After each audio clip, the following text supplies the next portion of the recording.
All right, let's see. So we got Agent of Treachery and Dungeon Geist. While I don't like Leyline of Anticipation, I like Agent of Treachery and Dungeon Geist a lot. Those are both really, really good. Yeah, I buy new gems like once every few months or so. It depends how much best of one I play versus how much best of three I play.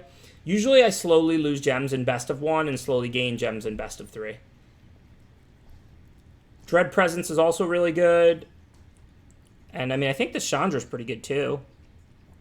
Nah, it's not actually that good. Doesn't really do that much. This is more of a constructed card.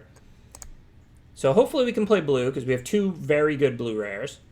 We also have a very good blue uncommon. I like this card a lot. And it looks like we have plenty of blue playables. So I'm going to start by laying the blue out, and then we can kind of put things around it. Leave that ley line in the sideboard where it belongs.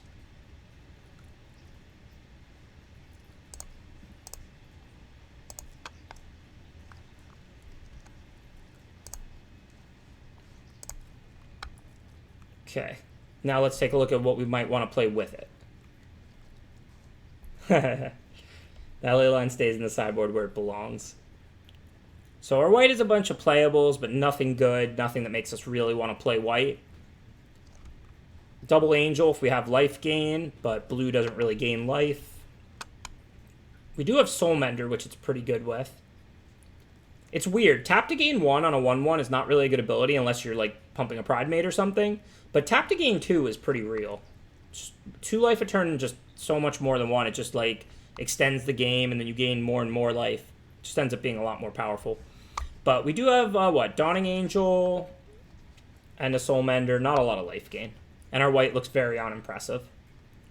No, that math can't be right, Baconality. Okay, so let's look at our black. Bone Splinters and Skeleton are fine. Do we have things that work with Skeleton? Not really, aside from Bone Splinters itself. What else do we have? I like the Vulture for filling the yard, and then Soul Salvage to get them back, especially when our bomb rares are creatures.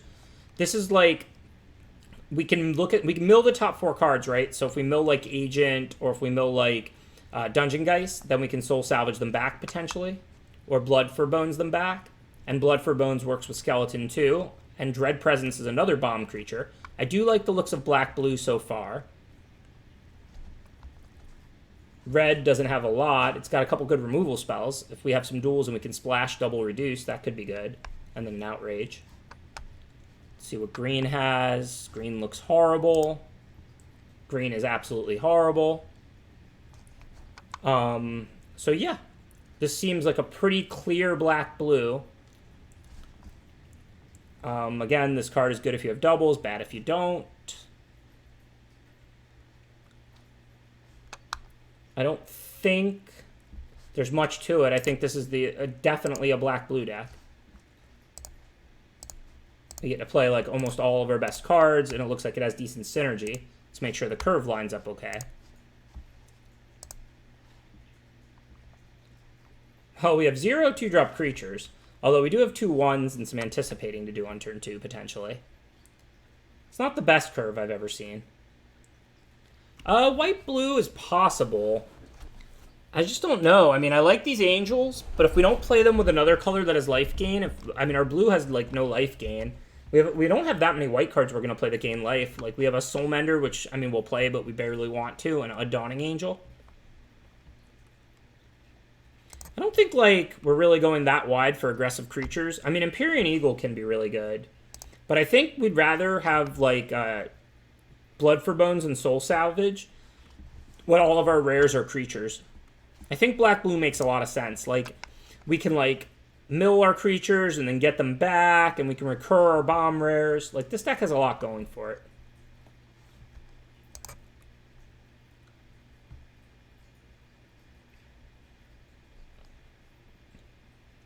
I mean, we have double gifts if we wanted to play, like, green, blue, splash, black, but our black cards aren't even that splashable. We do have this Jungle Hollow and double gifts, but we have, like, no green cards. Like, Sedge Scorpion is pretty good. Yeah. I'm pretty sure that we're just supposed to build black-blue here. I would love to splash like double reduce because our curve isn't even that high and we have this like grindy control deck. We don't really have any ways to splash red other than Prismites. Although we do need 2-drops. Prismites kind of suck, but we have no 2-drops. We have a grindy deck.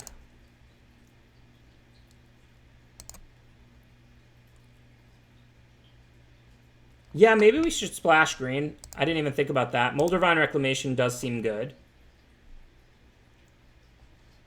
Do we have anything else we'd want to splash? Not really.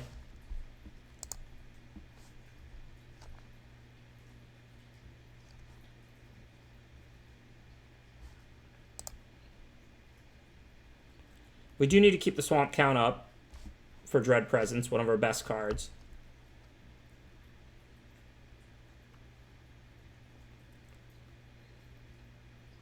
Prismite does help splash, it's true.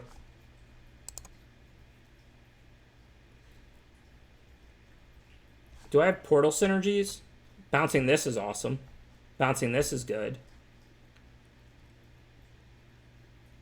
I mean, bouncing this can be okay. Bouncing that's okay.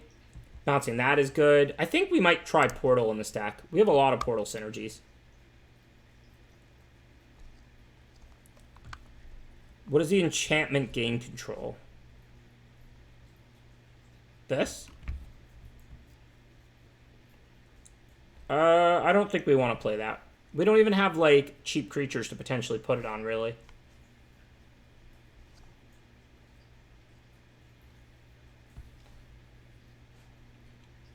I think we just suit up some generic okay creatures and call it a deck.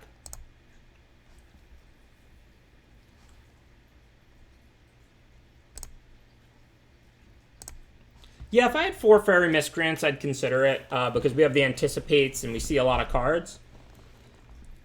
Splash means like a light third color usage usually. Like, for example, Reduce to Ashes is a red and 4 and it does 5 to a creature and exiles it. So we could very easily toss 2 of those in our deck and put in like 1 Mountain and the 2 Prismites. But I didn't really think it was worth it because we have plenty of decent removal and bounce and stuff. That's not really what our deck needs. Plus, as somebody said, we have a rare that makes us want as many swamps as possible. Yeah, maybe I should have put the Drake in. Let me take a look at that, because we had, like, no 2-drops. Did I have the 2-mana 1/1 Flying Drake thing? I don't think it's very good, but I think there's a chance I should have played it.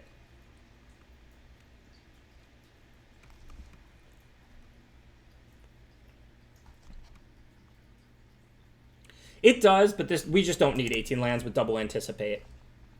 I would go to 16 with some decks with double Anticipate. Now, granted, we have a 7-drop, and this deck wants to play 17, I think. But you should be able to find a land with Anticipate anytime you need it. I could have maybe been a little fancy here and played Swamp Prismite, because then they would think like I needed Prismite more, since I only have 1 color mana, and they might be more inclined to trade. It's not a big deal, but I do think it was probably right, since next turn I'm going to go Island Cloud Conceer anyway.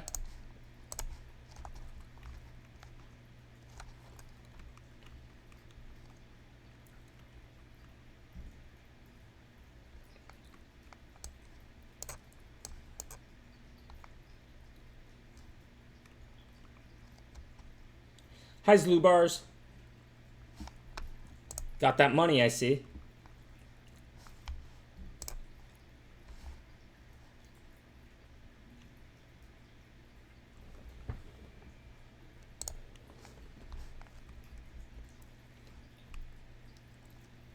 Alright, I don't want them drawing extras. Everybody knows who watches my stream. There's nothing I hate more than, like, Gateway Sneaks and Audacious Thieves hitting. So I'm just going to Sleep Paralysis that right now. I don't want any trouble. And you can't really trade profitably with equipped creatures like this because that frees up Ancestral Blade to just move to their next creature. So even though it looks like it would be a 2-1 for a 2-2, in reality it's more like a 2-1 for a 1-1. So that's why I didn't block. But this is decent. We can just slap this down now.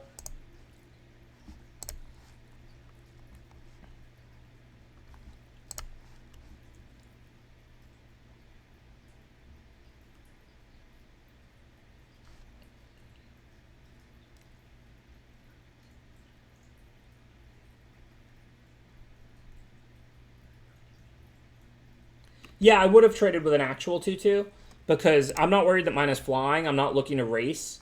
My deck's super grindy, and I have a 7-drop in my hand that's really powerful.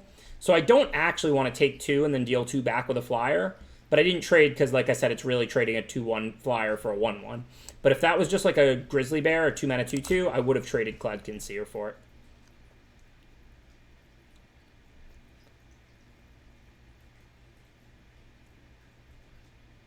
Alright, I don't really see anything good happening in combat, but this has flash and can draw cards. We can just chill for now.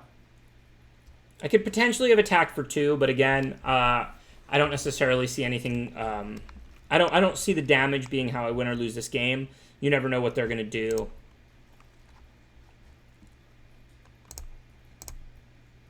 The plan now is basically just to play this and draw a card, and then if I find land 7, I can steal the Griffin.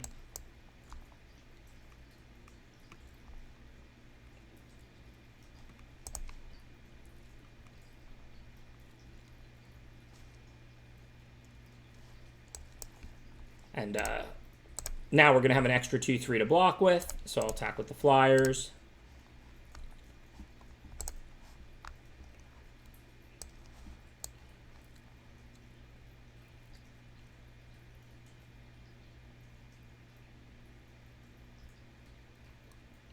Oh yeah, if they kill it, we're getting it back. If they don't kill it, we can bounce it. This deck is super sweet. This is the best sealed I've had tonight. It's not amazing, but we have 3 good rares, but also they're all creatures, so we can like bounce them and buy them back from the graveyard with our 2 graveyard recursion cards. I think this is the best sealed I've had of the 5. Oh, sorry.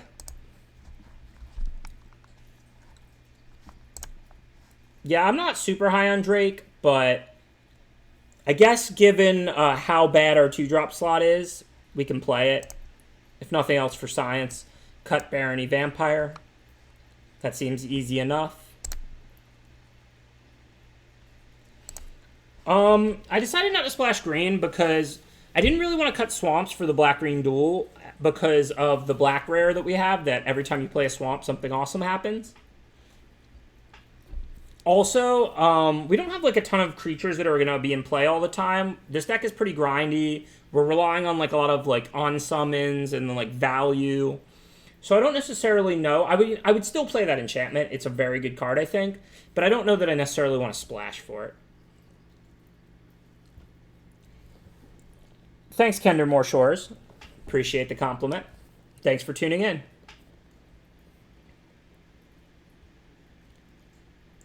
It's just too early for that hard event. I'd like to not really give formats a rating on day 3. I will say it doesn't feel like a core set in the sense that the cards have a lot of abilities. Like, you don't see that much vanilla stuff. Like, every card basically has text and there's a lot of interaction.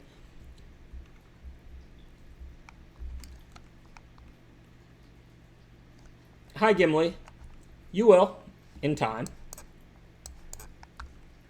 But, I mean, I do like the amount of play back and forth and the amount of interaction that this set offers compared to, like, most core sets. Obviously, it's not as advanced as War of the Spark or Modern Horizons, but what is, really? Thanks, Zinger. It's a huge compliment. There's so many great streamers.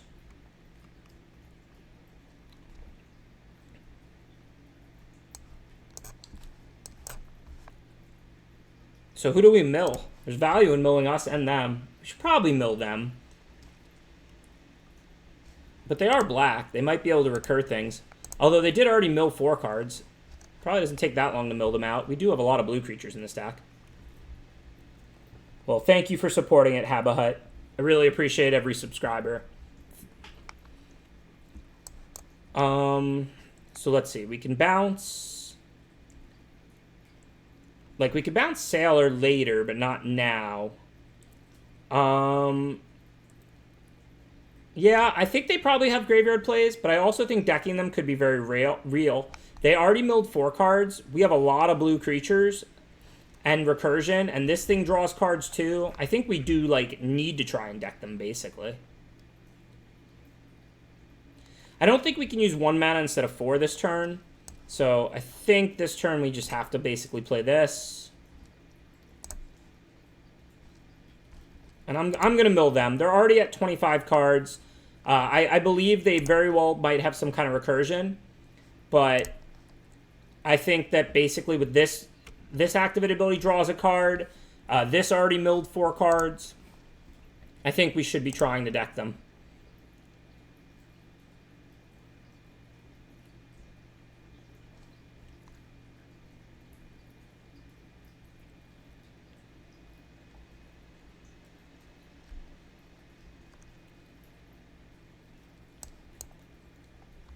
All right, so we want to play Skeleton, but then we could play Sailor and Strand 3 mana. We can't really afford to do that. We have so much business in our hand that like stranding that much mana is not acceptable. So I think this turn we just play the 3/4, take our 1 hit for 4 here. I'm kind of trying to deck them anyway, so I'm really not that concerned about lifelink. And then next turn we can play the Skeleton, we can block, we can still play Sailor and draw a card, or we can bring Skeleton back. See what we want to do.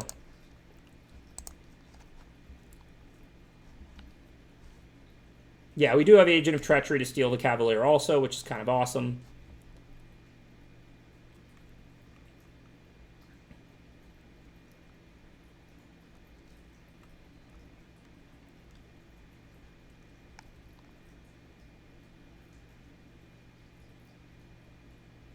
Yes, if there's a card that's extremely complicated or has a lot of text, some rare, and you want to know what it does, ask me to hover over it. I can't guarantee I'll see it. I kind of go back and forth between like living in my head and checking the chat. But if you ask and I see it, I'll probably hover over it. I hear you. I'm unfamiliar with them too. I mean, I'm reading them as people play them. It would be really nice to have Deckmaster working. It's unfortunate that that extension has been slacking. Okay, so that's great. That's already the land we need for Agent. So now we can put up Sanitarium Skeleton. That gets us through this turn, just taking 2 damage.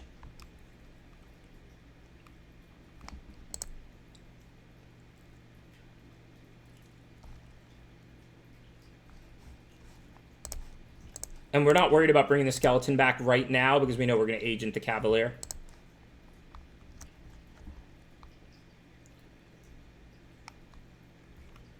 So end of turn, we'll play Sailor and draw a card. Why wouldn't this be winnable? This steals a creature. We're gonna take that Cavalier. I'm not saying I'm definitely gonna win or something, but I like my position.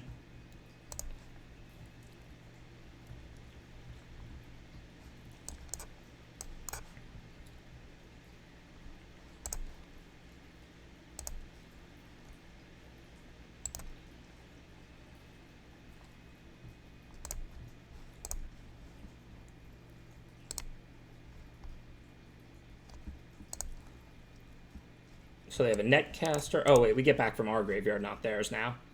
When it dies, return target creature convert mana cost 3 or less. Skeleton.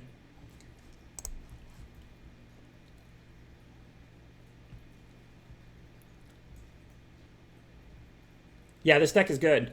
Like I said, this is the best sealed of the 5 that I built today.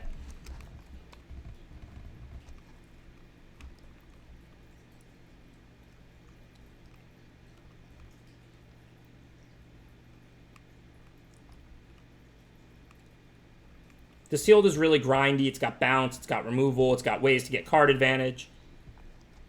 Its rares come back because they're all creatures. This deck does a lot of very good things. Okay, this card has lifelink, so if we're connecting with that, we're good. Nothing they have is flying. We don't expect, or reach. We don't expect to have to use the Sailor to block. I'm not going to push on the ground with 2/3s. We're trying to deck them anyway.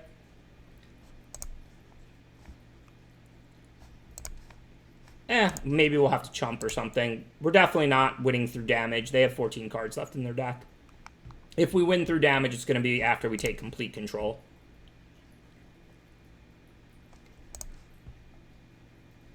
Not exactly how to tap, but okay.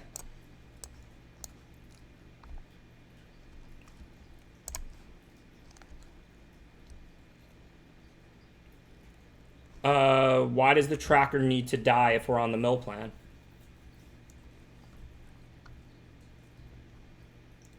I don't mind the tracker here at all. It's pulling cards out of their deck. They're already at 12.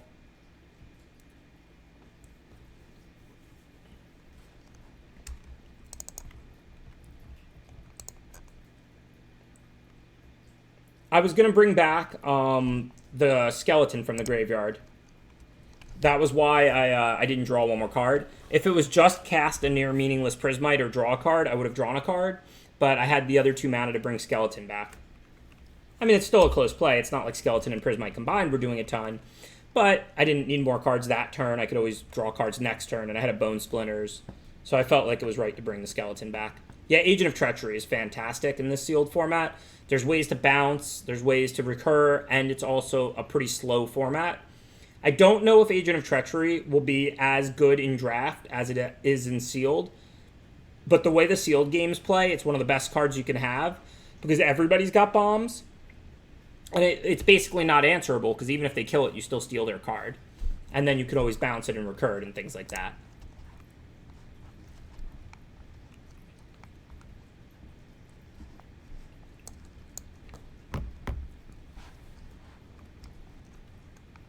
Yeah, draft could definitely be quite a bit faster.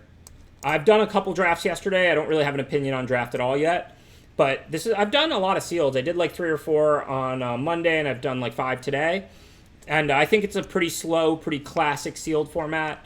There's a lot of things that help you dig deeper into your deck, that draw cards and things like that. And then there's also like good removal, recursion. There's a ton of bombs, but they can be dealt with and worked through, but sometimes they can't be. It just feels like a very classic sealed to me.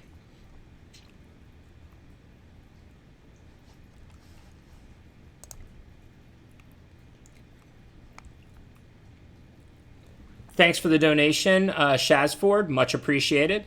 Did they say they're banning Hogak? Oh, skeleton cost 3? I thought it cost 2.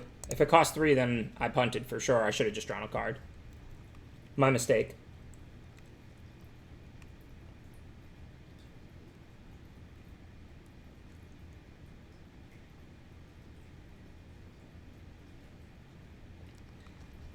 I'm not against them banning Hogak. I just have no idea if it's happening or not.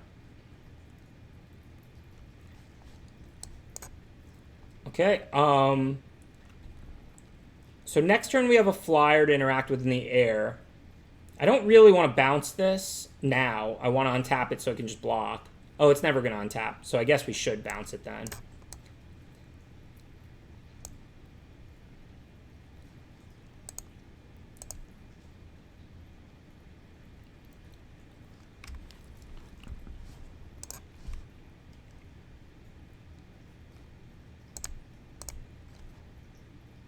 Yeah, maybe I should have Blood for Bones. Could have brought back Agent. That's pretty sick. Although if I steal their Dungeon Geist, I mean, granted, I would have sacked the Vulture. It's not like I get to lock something down, right? I just have Dungeon Geist.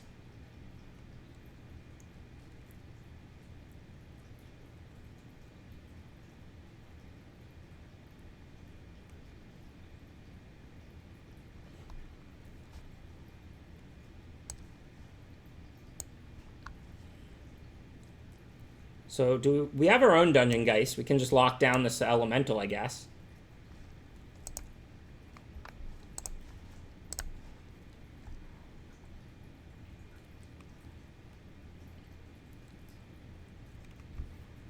Yeah, sooner or later I'll be stealing something for sure. It's possible it's the right play turn 4, but like I said, stealing the 3/3 flyer is just a 3/3 flyer. Now it's still a pretty big swing. But they're blue, and they may have bounce and things like that. So I didn't think I was in a super rush to do that. I'm hoping to sack something like smaller and less useful. I might not get the opportunity. So if I play Vulture, gain life, play the Sage, I can trade the Vulture for the Cloudkin, and then I have the Sage to sack next turn. I could also play Boreal, but if they have removal for Boreal, that's a really bad play for me then. Let Let's see, how low am I going to get? Let's assume I gain like 1, I'm at 11. I'm taking 6 down to 5.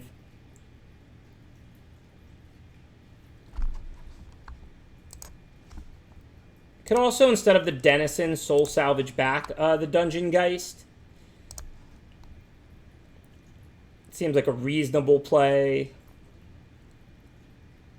So I don't think I want to play Boreal here. I was really hoping to sack something small to Blood for Bones. It's true. I could always bounce the Agent. That is pretty good.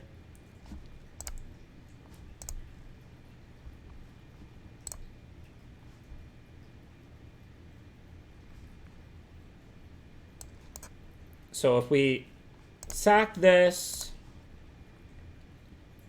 then we can get back... that's too greedy. We can't get back this wave to bounce our Agent. We just get back Agent and Dungeon Geist. Make sure we don't die. Oh, okay. I was like, I thought that would work. I started to get scared for a second. I can soul salvage back Dead Presence later. I think it's more important to get back Dungeon Geist here, try and lock up the air. With soul salvage, we have a ton of value. I mostly just want to not die.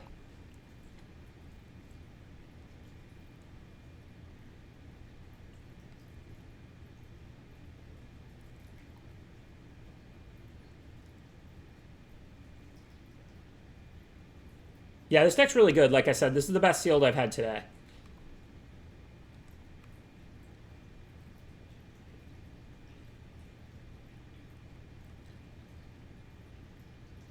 I mean, the opponent had a pretty incredible draw with a good flying curve into turn 4 Dungeon Geist here. So they can bounce their Dungeon Geist, replay it, tap something else down. Granted, it's not the end of the world if they do that. The previous things would get untapped. Not that there's anything tapped at the moment, but it's not like they can lock down all my creatures. 22 left in their deck. I would love to start milling them. I don't know if that's reasonably possible from this position.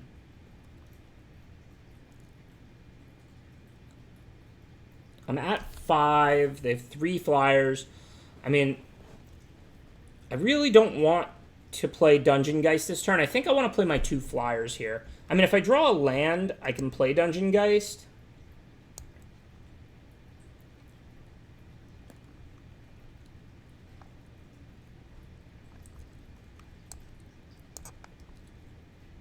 If not, then the sky is fairly even, which is kind of what I need to be.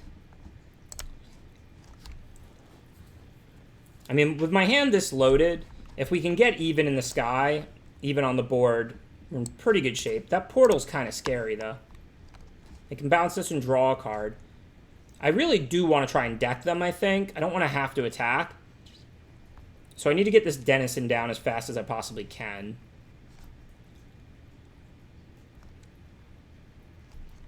I'm on 6 mana, so if I draw a land, I can go Denizen and then Dungeon Geists. Granted, they can always just free up whatever I lock down. But I could lock down the Vulture. This way, if they free it up and replay it, they mill another 4 cards for me. Decking people is the purest way to win.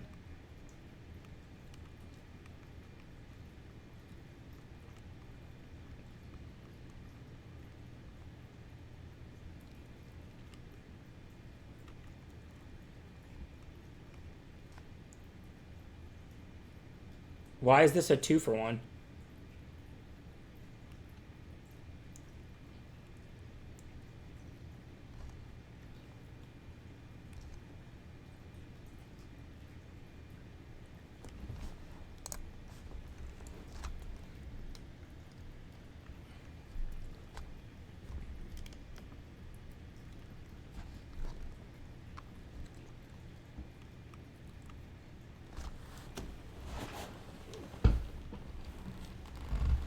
Oh, haha, because it gets two mills too. Yeah. It's pretty funny. Like, I think I'm going to Dungeon Geist the Vulture if I can. Just because if they want to gate it and replay it, they'll have to mill another 4 cards. I wonder if they know my true plan is to deck them. Okay, so that's what I'm going to do this turn. I don't see us wanting to have to attack. I'd rather just play D. So we're going to lock down Vulture, because if they want to bounce it and replay it, they have to mill another 4 cards. Using Vulture's ability against ya.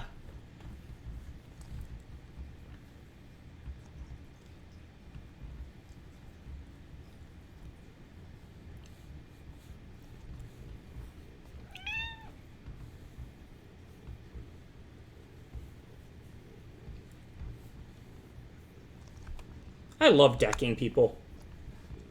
I'm not even sure if it was right to stop attacking. There's probably aggressive lines that are just as effective as milling them. But I really just love decking people.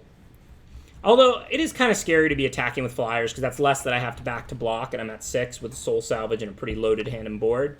So I think this is the right line of play.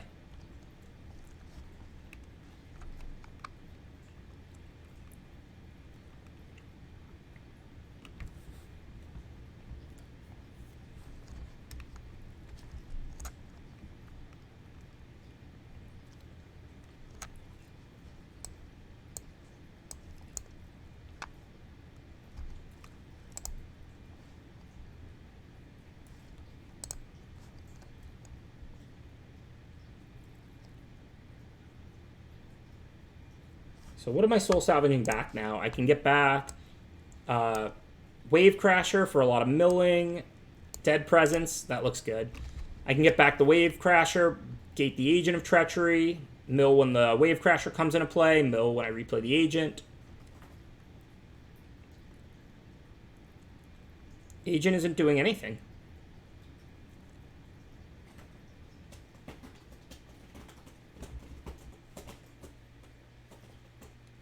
Steal a creature on ETB.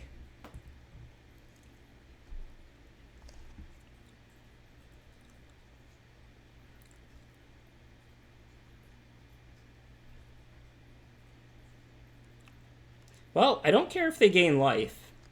I do care if they grow a bunch of giant cats, but I should be able to deck them pretty quickly.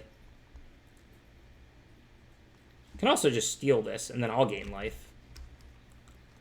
Agent steals any permanent.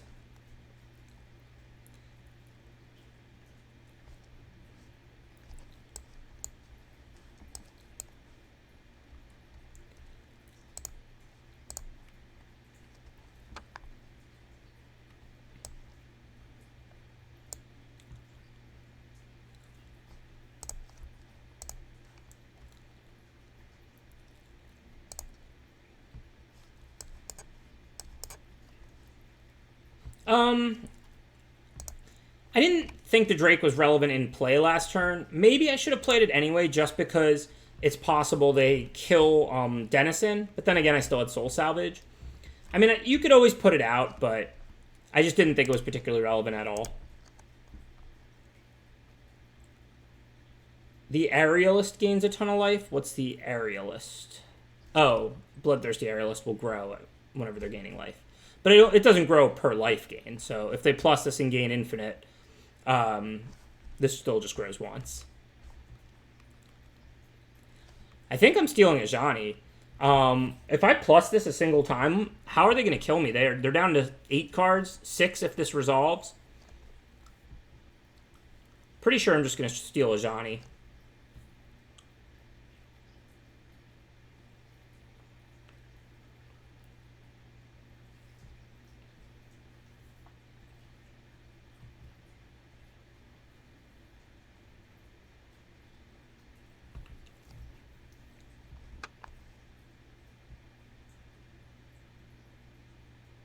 Yeah, this deck is doing a good job of locking my whole board down.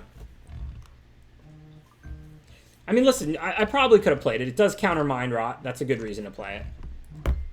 I'm not saying it was definitely right to hold it. I just didn't see it doing anything, so I held it. But I think my logic was probably flawed. Part of why I held it probably was because I think I had 3 cards in hand to discard it to Mind Rot when it counters Mind Rot. I haven't actually played with this card yet. It looks pretty bad, but obviously the color hosers are weird because if the opponent's red, then it's good. All right, so they tapped a lot of our stuff. So what do we have here? We have 3 flyers. Ideally, we don't trade off extra creatures, but that's a luxury we may not have. So we have 2 choices. We can double block like here and then block here and take 5. Or we can block like 3 creatures because we could trade with 2/2/1s, but then we still have to chump. 5 isn't 6, so it looks better to kill this aerialist. They don't have any ways to gain life right now, do they? Like if we do that, we're taking 2, 5. They can bounce something, but they can't replay it unless it has flash. Inside combat. 5 isn't 6. That seems right to me.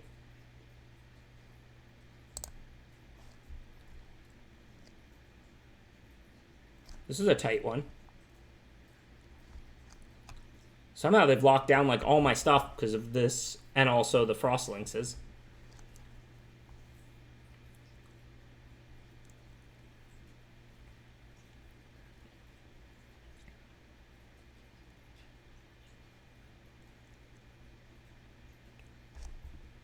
If I take the portal, I can bounce like something and play it, but I don't really have enough mana.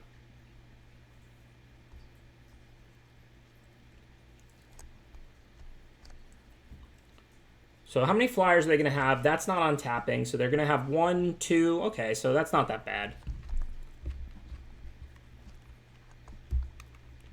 So we have 11, 9. So I'm going to hold the swamp, but this turn I still have to agent because I'm at 1. Just going to take a Johnny. Gains so much life. And then if they want to attack a Johnny, that's even more life. And I should hold the swamp.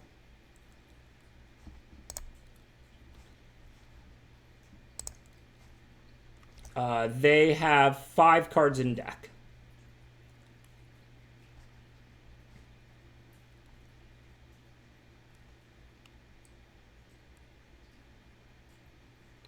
Yeah, this is a tight one.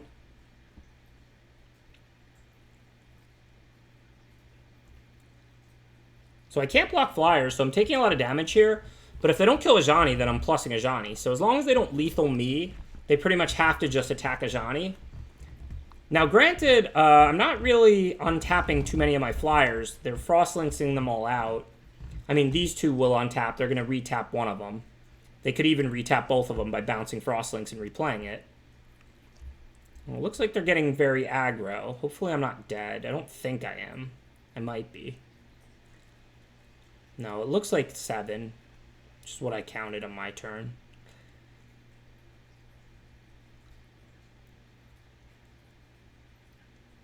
Oh, they can make me block with the Denizen, though. That's going to make decking them much slower. I didn't think about that.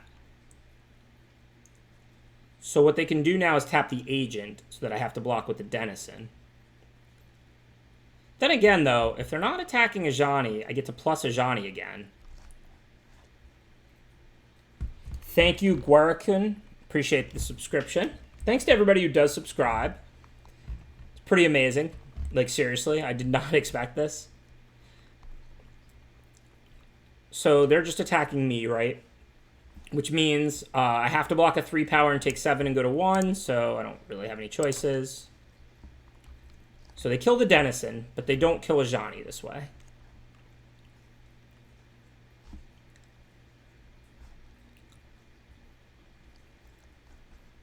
But that still gives them a lot more turns now, so it's pretty interesting. So, let's see. Creating a cat soldier doesn't interest me.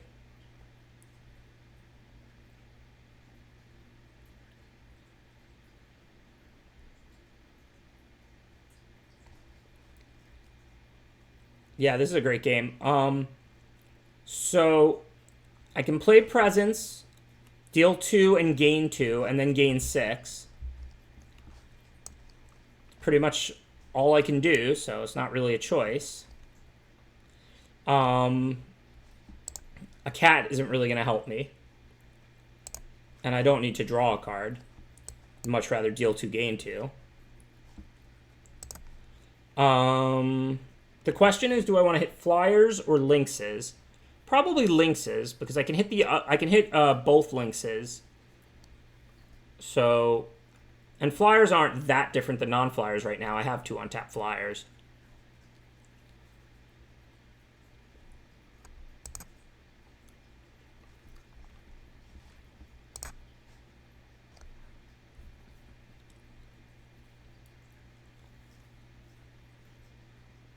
Oh yeah, this game is incredible.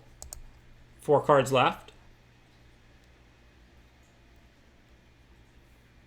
I mean, there's no way they have 10 on board right now. They only have 12 out, and I have 3 blockers. They can tap 1, which leaves me 2.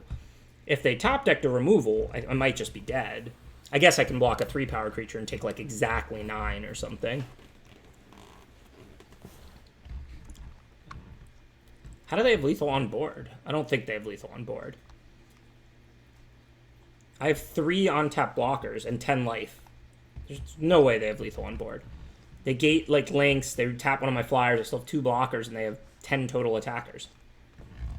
Thank you for subscribing, Jane Addiction. Much appreciated. Yeah, they're close, but I'm like fairly sure it's not lethal.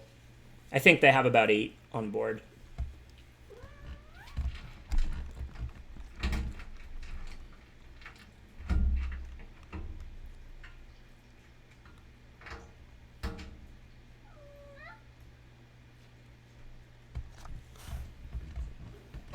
I wonder if they'll move the blade so that I can't kill this Lynx if I have another swamp, which they don't know I have, but I do. Yeah, this card's good. This card is very, very good.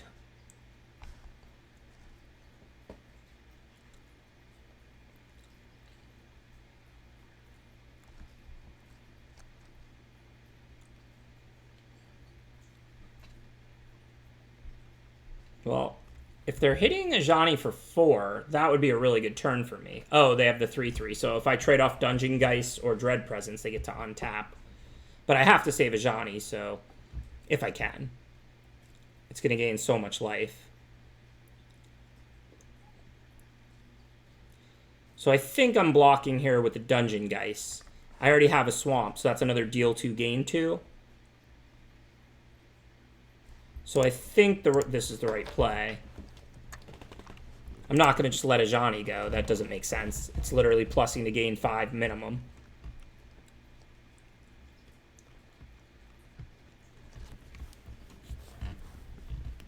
And if I didn't have a Swamp in hand, I might have traded the Dread Presence. But deal 2, gain 2 can already take out a flyer. If not, this Knight if they spend mana, or the Frostlings.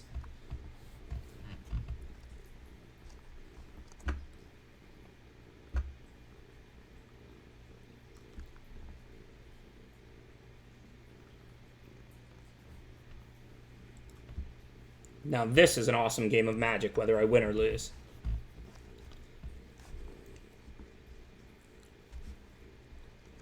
Okay, so no real help there. We're definitely plussing a Ajani. And then what are we dealing 2 to? We can't deal 2 to this. They'll pump it. So it's Frostlinks or a flyer. We are basically out of flyers at the moment. Although Frostlinks is part of the reason for that.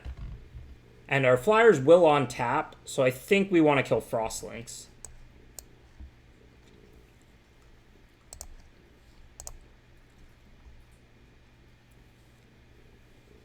I agree with you, chat. We got to kill that Lynx so they can't keep tapping down my 3/4 flyers. Even if I untap a single 3/4 flyer, that's a pretty big deal right now. I already plussed a Ajani. We're sadly not going to 23 life. I do have to chump this Knight every turn now, though. Granted, that's only a few more turns. Yeah, this Knight is really scary.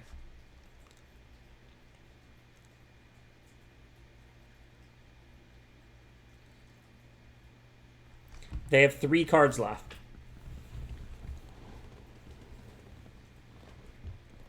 So they have 4 more attacks. This one and 3 more. I don't know if I like misplayed. It's pretty bad that I had to lose the Sage Row. I mean, it hasn't mattered because I haven't drawn any more blue creatures, but it's possible that I could have maybe sequenced a little differently so that I didn't have to. I'm not really sure. So how big can this get? They can pump it 3 times, so that would make it a 10-11. So I can't even kill it, even if I put everything on it. Okay, well that makes it easy then. And that's got to be attacking Ajani, but I can't do anything about it.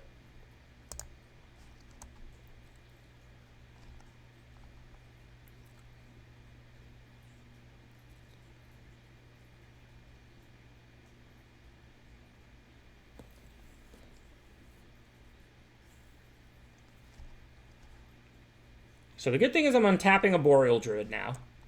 So that stops their small flyers, potentially.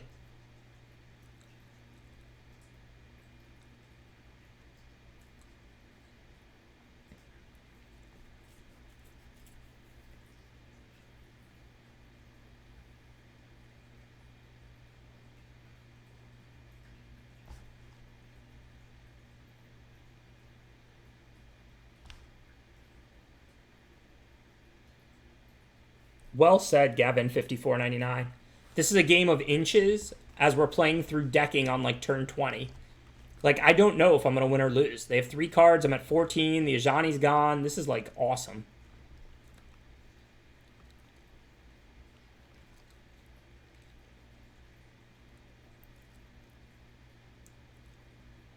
I'm not sure I understand what they're doing. I don't know if they're just being fancy to... What was the point of all that?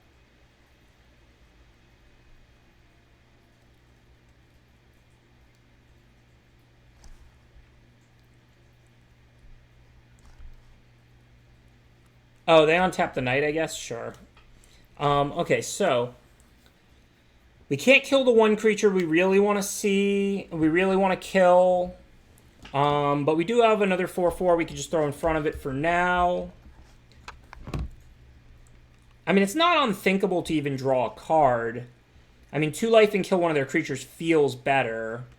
But unless they top deck something, the 3/4 stopping the little flyers anyway. 11, 13. How many more lands do we have in this deck? 14. So there's 3 left in 10 cards. Yeah, I'm not saying the opponent's play was wrong. It was more fancy than good, but it may have been correct.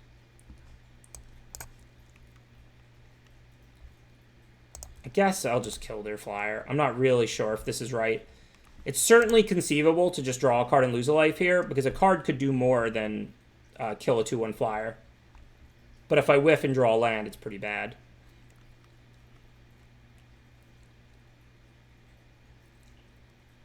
Also, the life is relevant, because this is, like, extremely close.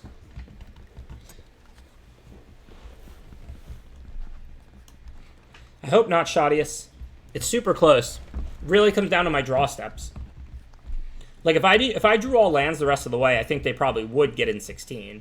Now that I have to chump block this every turn.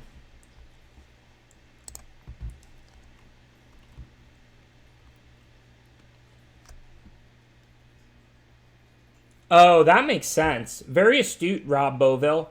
That is probably what happened. That would make that super fancy play make sense. They put the sword on it, thinking that when they bounce the knight, the sword would go back with it, and they could recast the sword and get another token. Sleep paralysis, I like. Granted, they now have a second big creature, but 2 cards left. Oh, they're just going to free it up, huh? Whatever I put it on. Granted, it's not attacking this turn. So we don't want to put it on Dungeon Geist for sure, because that doesn't actually accomplish anything. So we should put it on either the Vulture, because they can't bounce that, or we should put it on like the 6/6 or the 3/4. Yeah, I get sleep back. Good point, good point.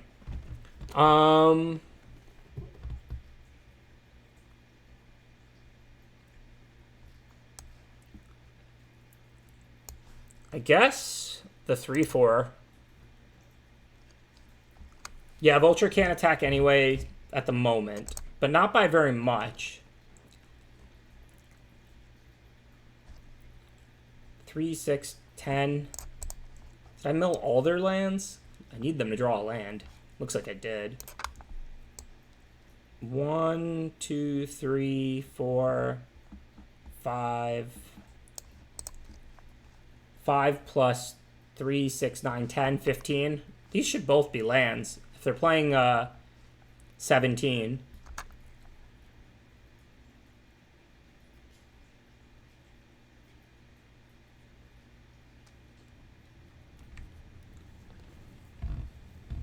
Oh yeah, this is great. So if I double block the 6, 6, I take 4, I'm at 8. They then have 6, 7.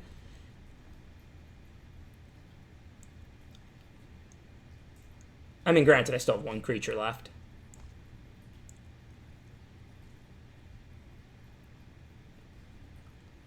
Thank you, Helmer, for subscribing.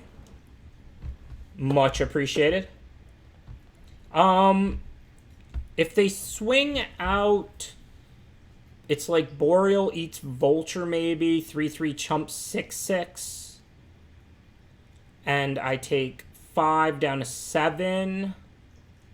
And then I still have Boreal to block 6/6. I think I should be good, assuming this card in hand is a land and the card on top of their deck is a land. Can't gate that. To gate that, replay it. I replay Sleep. I have plenty of mana. So I think it's this. Which means I would take 5 down to 7. And then they would have like the 6/6, the 4/4, and the 1/1, and then and then I still have Boreal to block the 6/6 next turn. Oh wait, they could bounce their Dungeon Geist and tap my only blocker next turn, and then I would take exactly 7 potentially. Whoa, that doesn't work out that well. Oh wait, but I'll be at 7. Wow. So if I make that block, that doesn't work out that well for me. They could also bounce the Geist now, very true. But I can't do anything profitable with the Geist. I think I need to double block the 6/6. Take 7, I'm down to 5. Then they kill 1, tap 1, and I'm still dead on board if I don't draw something. I have to draw a creature next turn. I don't want to be dead to the Flyers. What if I block here and I go to 2? Then I have 2 blockers. They replay the Geist. I'll get to untap the other Boreal, though, if they bounce the Geist. So that doesn't actually matter that much. So let's say I go to 2. I have to stop 2 creatures. I've got 2 creatures. I think this is actually the correct play. If I go to 2, they tap like one of these with the Geist. I have the other to block the Soul Captain. If they replay the Geist now, tapping the Flyer, I just untap the other one. I think this is right. And this way I keep the Dread Presence in case I draw a Swamp.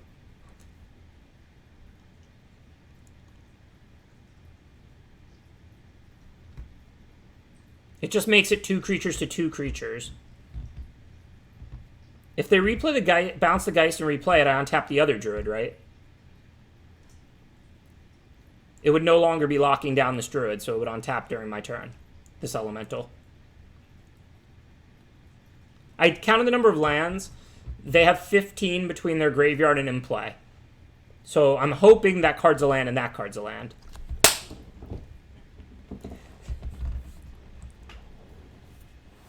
Whew. Well, they were dead assuming the top card was a land. I mean, I think it's unlikely they were playing less than 17 lands. So they had 15, so the card in their hand is a land and the bottom card was a land. So then they were dead. The Sleep Paralysis goes back to my hand, too. It bounces all ores attached to it. So if they bounce the 1/2 and replay it, I just get the Sleep and I replay the Sleep on it. And it doesn't really do anything. Wow, thank you for the donation, Rob Boville. And thank you for the subscription, Gavin54.99. Yeah, that was a sweet one.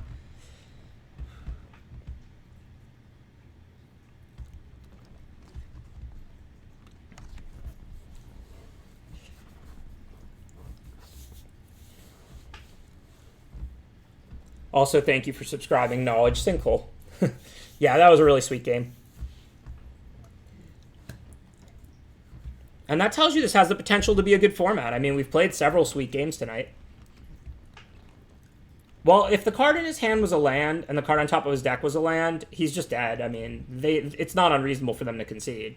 I had 2 creatures to their 2. Bouncing Dungeon Geist and replaying it just frees up the other Boreal. It doesn't change anything.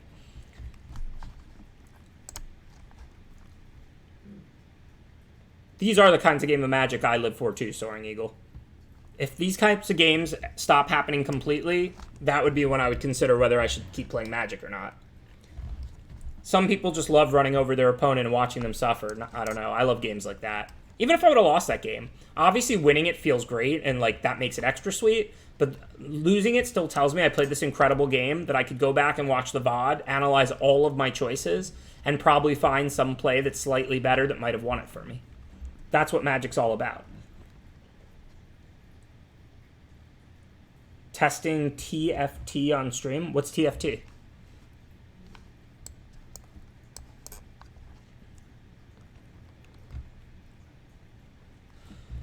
I think for a while they've been trying to make core sets not that bland. It's a little early for me to really give it like a overall limited rating. I mean, at this point I've done 2 drafts and like 8 sealeds or something.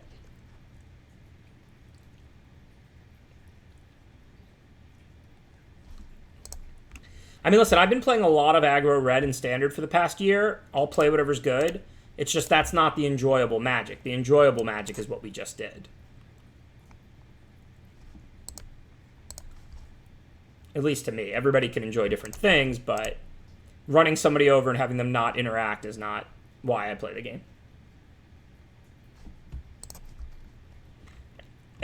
For now, I'm just a Magic player. I mean, don't get me wrong, I play some board games, I've played video games in my life and stuff, but I'm pretty addicted to Magic. I don't really mess with the other games too much.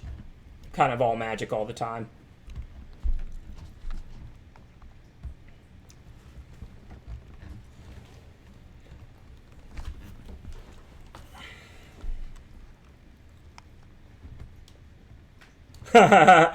Your timing isn't great, Dangle. How was the new Spider-Man movie? I just played the literal best game of the night. It just ended like 30 seconds ago or a minute ago or whatever.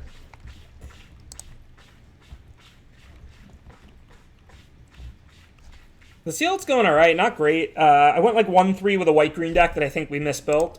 And then after that, I've just had a bunch of mediocre records with mediocre decks, 3-3, 4-3. This deck I'm like 4-0 with, and I think it's the best deck I've had tonight. Thanks for the heads up.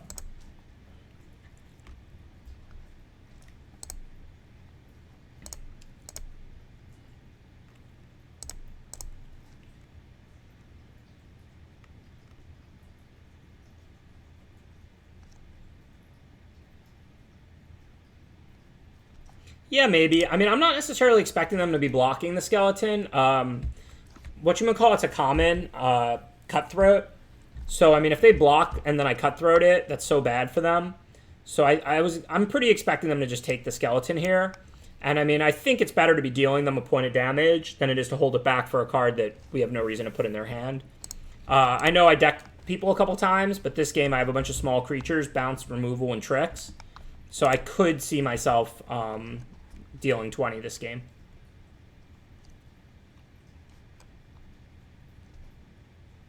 Yeah, Blade Brand too. Good point, Professor Chaos.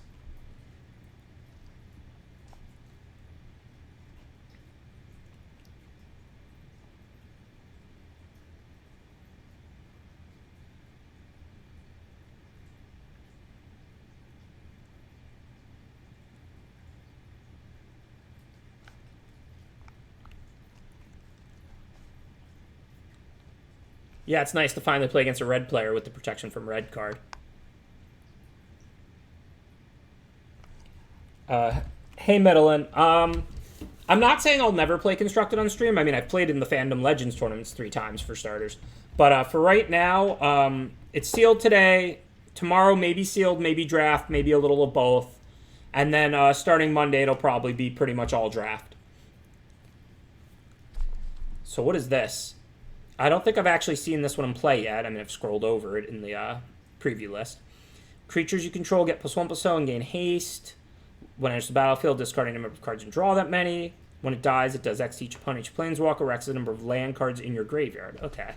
So that's not particularly scary. So at this point, it's a 6/5, but it can still give creatures +1/+0 and a haste. So I could just kill it. Probably should.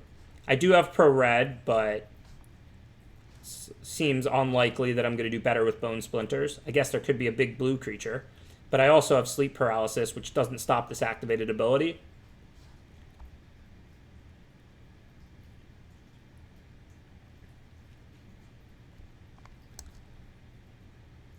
And I also can use all the mana right now. Can rebuy the skeleton. Which, by the way, is 3 to bring back. So if you're still around, whoever in the chat said that that one turn I messed up because I left the 2 up to bring back skeleton, you were 100% right. I should have spent 4 mana and drawn a card, not played the 2-drop, and left 2 open for skeleton because it costs 3.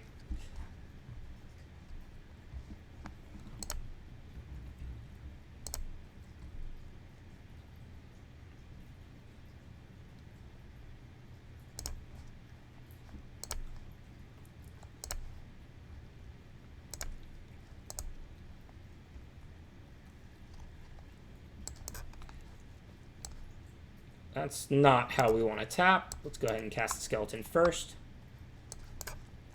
Nice try, Auto Tapper. Trying to leave me on summon instead of the skeleton to put in play.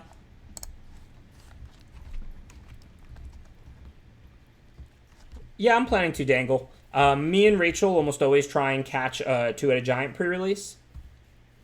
And I usually try and play a pre-release or 2 if I can. Well, I had on Summon and Skeleton, so the Auto Tapper can't know which 1 mana spell I want, to be fair.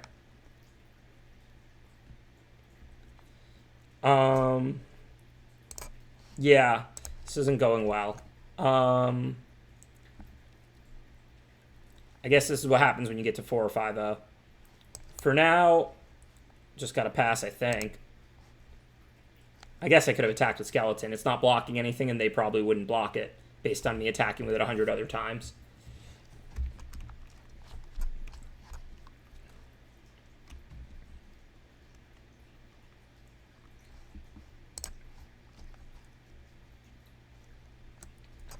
All right, so let's start with Befuddle.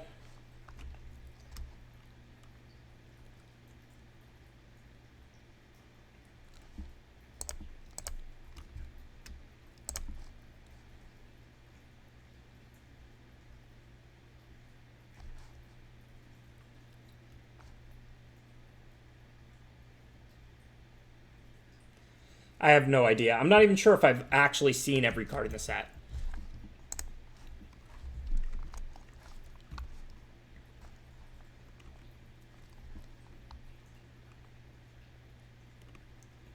The stream title is pre-releasing with a pro for a reason. We are learning the set together here.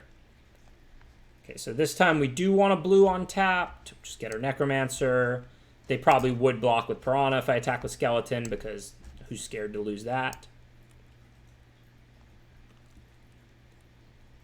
I don't know that I need to bounce Adam Sis right now. It doesn't... It's just going to deal 4 to me. If they attack, if they want to loot with it, cool. I'm not saying I ultimately won't unsummon it, but I don't really see that accomplishing much at this very moment. I also don't see me winning this game, but we're still going to try.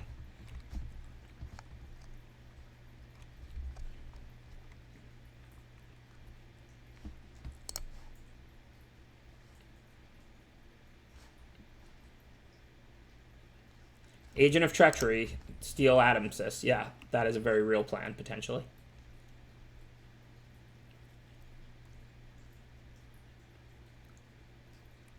Well, now I'll probably bounce Adam Sis, because now we got a situation where they can't recast it. They tap mana main phase to play Chandra. That makes sense. They used it immediately and killed one of my blockers. But now I can return it to their hand, and they can't recast it. So this is an actually effective time to bounce it, because it won't be back for a little while. This is different than bouncing it if they had their 6 up and they would replay it. With only 4, they can't replay it for this turn. So this buys me like some substantial time.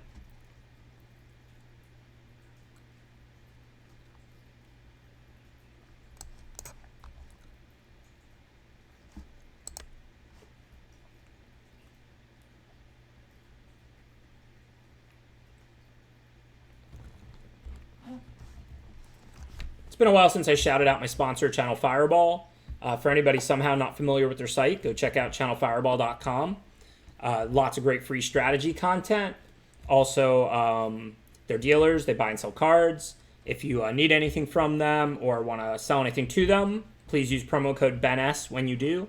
You'll get 5% off, and that's another good way to support my stream, in addition to just viewing, subscribing, anything like that.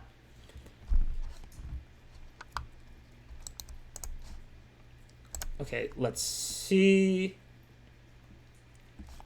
So we can soul salvage just Prismite. That doesn't seem very good. We could Wave Crasher the Doom Necromancer.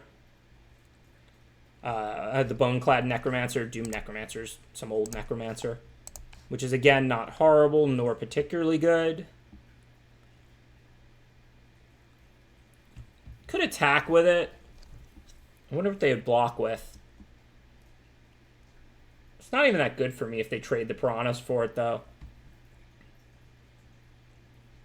Like, I would probably want that trade, but it's just, like, not super, like amazing. I soul salvage them back, but then I don't have any creatures in the yard. And I guess I could then play Wave, but what am I even bouncing? Yeah, it doesn't seem like that accomplishes enough to be worth it. I'm just going to bounce the Necromancer here.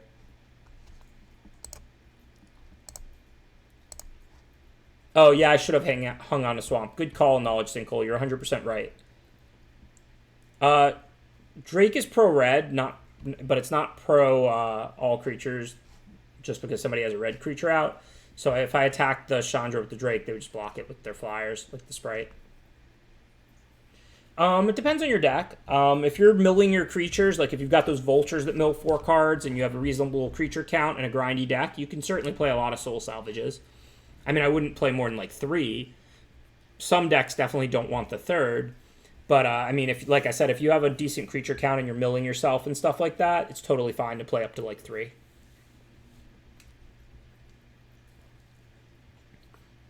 I definitely should have held on to the Swamp. That was a mistake. So what do I want to block with? It's funny because I could just block with Skeleton and bring it back, but I actually want to trade with it so that I can Necromancer.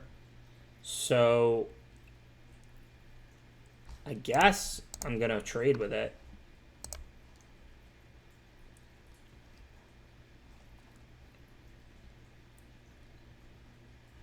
I'm not sure yet about that Mango Masher. Yeah, but I have Soul Salvage. Not that I want to bring back Prismite, but I mean it's still a body, it's still a creature. I might Soul Salvage for Prismite and Wave Crasher if I don't draw like better creatures to Soul Salvage soon.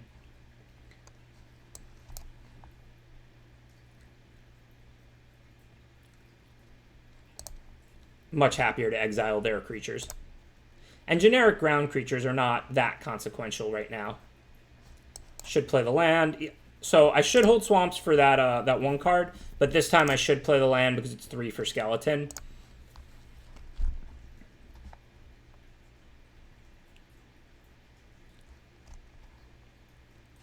This is going to be a very tough game to win. The opponent's just doing such good things.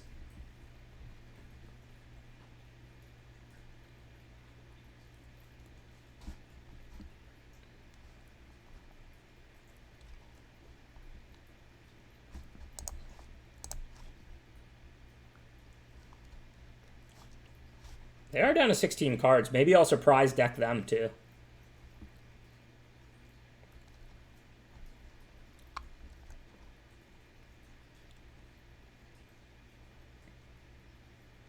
Yes, it is both types, human and rogue.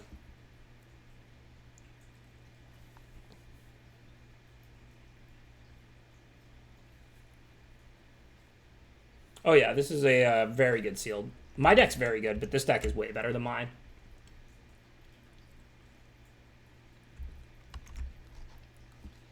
Okay, we got plenty of mana. Let's start with an Anticipate. I'm playing 2 of these, and I think that might be the first one I've cast. Wow, I actually want both of these cards very badly. I'm probably going to take Agent, but they're actually at, like, 16 cards in their library or something. I'm pretty sad to have to put Sage Rose Denizen on the bottom.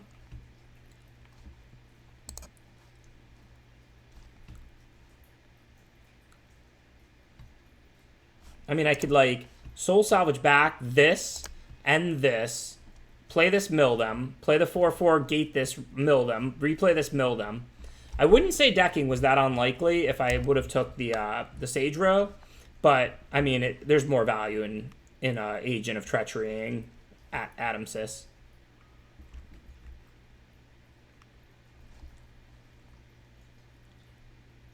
But decking is how I actually think I'm probably going to win.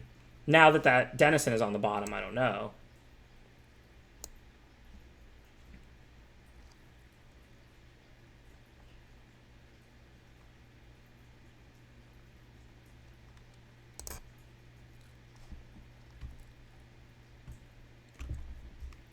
So let's see. What do they have for flyers now that we've cleared the big one? They have a 1/1, a 1/2, and a 1/2.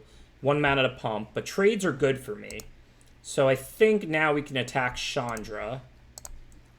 Now that the big flyer's gone. If they want to make some kind of triple block and pump or whatever, I'm going to kill several of their creatures and then I can soul salvage them back. That seems good.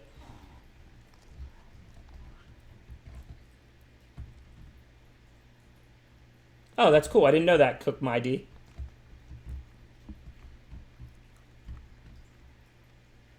They've just been using Adamsis's ability. I mean, they probably should have been attacking, but I mean, it is draw 2, discard 1. There's nothing wrong with using your card to draw cards and then figuring you'll win through card advantage. You can always attack later.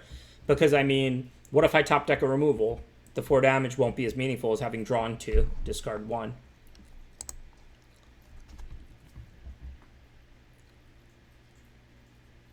Yeah, they didn't have any mana to pump. Sorry, I shouldn't have said that. Even if they did, though, it would have still been a good attack. In fact, it might have been better, because if I trade with Soul Salvage, that's good.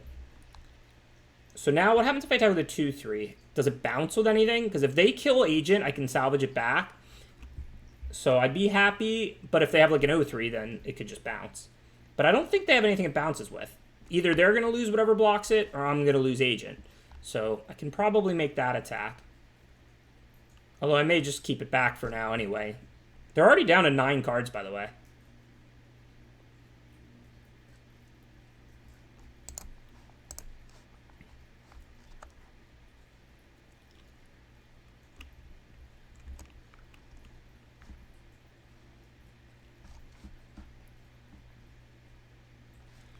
Four, 8, 9, 10, 11, 12, 13.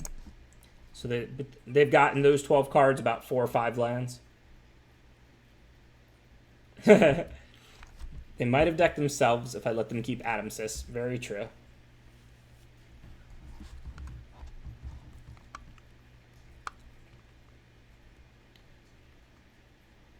Blue-black mill.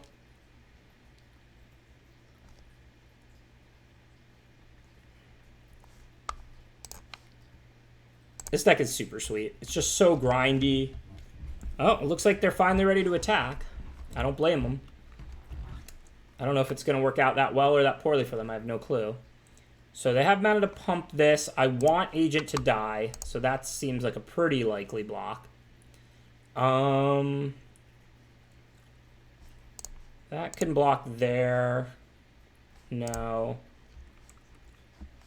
That can block there potentially. Wait, so I can get Agent to die other ways then, because if I don't have any good or free blocks with it, I could potentially put that and that there. And I can put that there. That's not better. If I can kill Frilled Sea Serpent, that's really valuable. I don't know if I can. What are my options like here? So if Agent does block that, that only leaves me 5 power, so I can't kill Sea Serpent.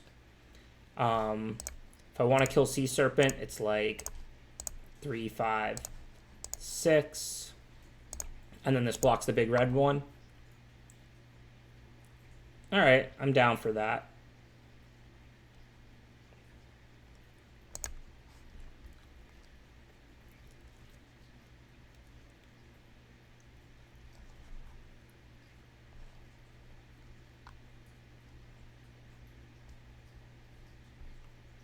Yeah, we get blown out by tricks, sort of. I mean, this is a skeleton, and this I kind of want to die. It's a pretty minor blowout.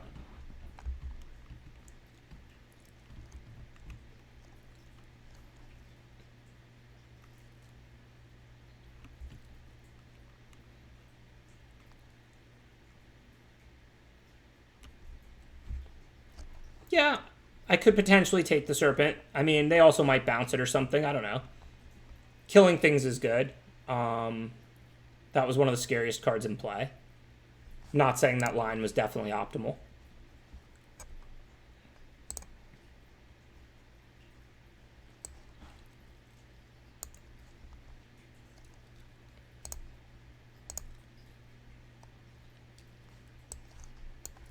So let's see. They have 1, 2, 3, 4, 5, 6, 7, 8 creatures to my 5, so 3 are getting through.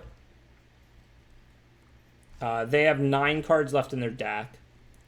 Their biggest creature up to block is an air elemental. So if I attack Chandra with Adamsis, I can get it off the board. Then I have these 2 back to block as far as the air. I probably can't really do that. Chandra's 2 isn't really doing anything.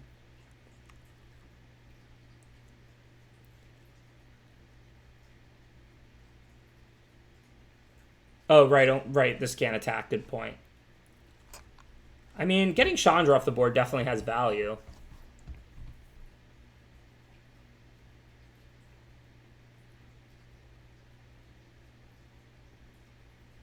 Yeah, I think it's right to attack Chandra.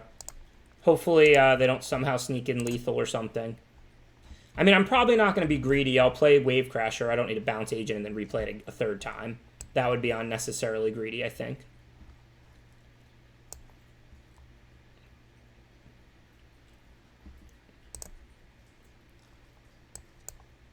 Well, greed is good, but that would be unnecessarily greedy. They've got all these nice ground creatures, 4/3, 4/3. This pumps into an infinite 2. So getting out an extra creature to trade on the ground makes a lot of sense.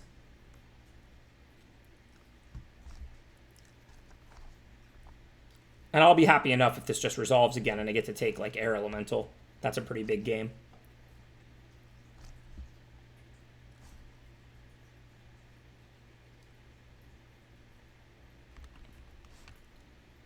So they're attacking with just Air Elemental. Okay, so we're taking it then, I guess. Actually, I could just double block it. I mean, it is the best thing to take at the moment, though. But I'm on tapping with a 4/5. Nah, I guess I don't want to lose one of these flyers, possibly both. It is the best thing to take anyway. The pro red creature's done some work this game. I mean, it hasn't been even that impressive this game. It's basically kept a Keldon Raider at bay or whatever.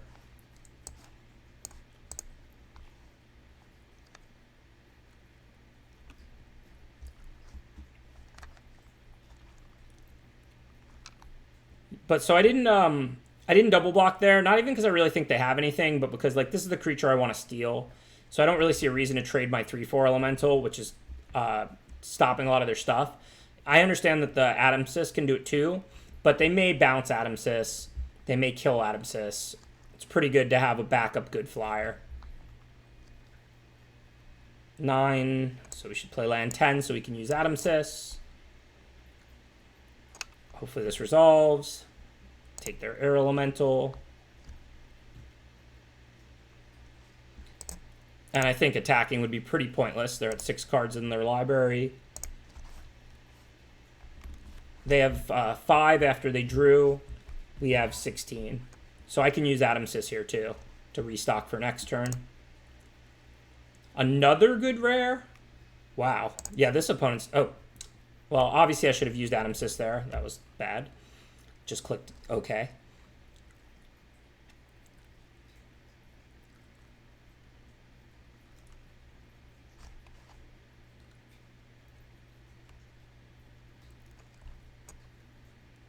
Still in good shape, though.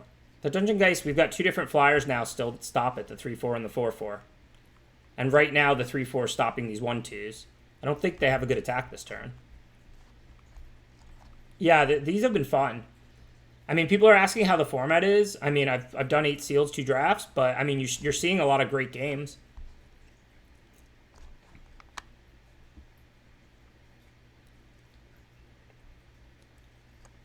funny you ask. Not that I necessarily really want anything they have.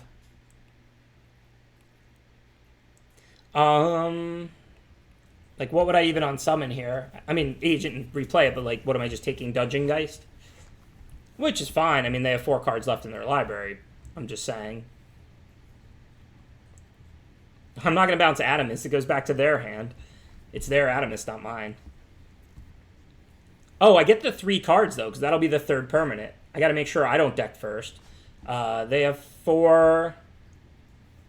If I steal something else, that'll be the 3rd. So I'll get to draw 3 cards in a turn, which is nice, but I also could end up decking before them. I mean, I probably won't, because I have the Sage Row thing, too, so I could always just play that and play something blue and mill them.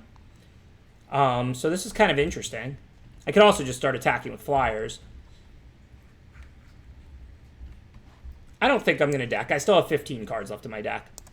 I'm going to take the Dungeon Geist and start attacking with flyers and drawing a bunch of cards. I have the Denizen still left in my deck, so I don't think it's really possible for me to deck here. They can't kill it, right? 1, 2, 3 power. Nope. That's a little too risky. We'll send just the Air Elemental.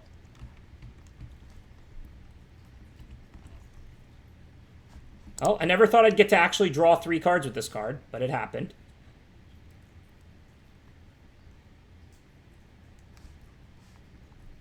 Yeah, I guess there's some non-zero chance I could deck, but I also can just kill them in the air.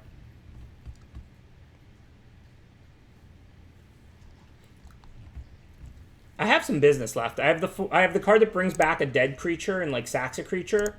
I also have the 4-mana rare that deals 2 and gains 2 when you play it. Yeah, Dead Presence, that's the rare I was just talking about. And I can always get somewhat aggro in the air here. I mean, the 3-4 makes it a little tougher. Well, Adamsis is locked down, so I don't know that I'll be able to hit with it and deal them damage. But yeah, exactly. I can send Agent also, so then they either have to chump it or it kills something.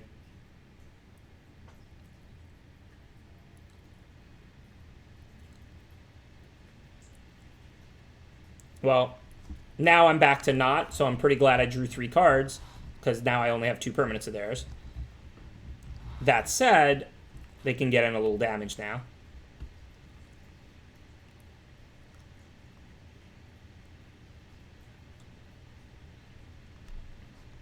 Okay, well, drawing 1 is not drawing 3 a turn. That's not scary.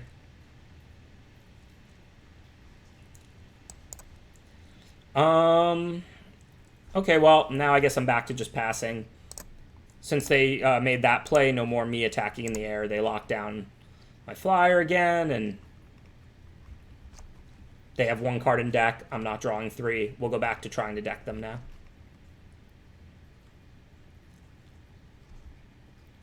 Well, that's a scary card. Don't know what they have. It's not a last card I really wanted to see here. Shock it on summon.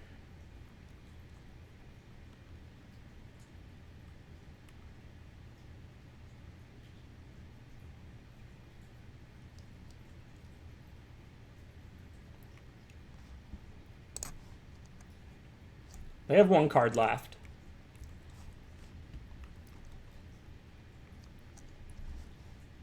What are they on summoning? Their Air Elemental.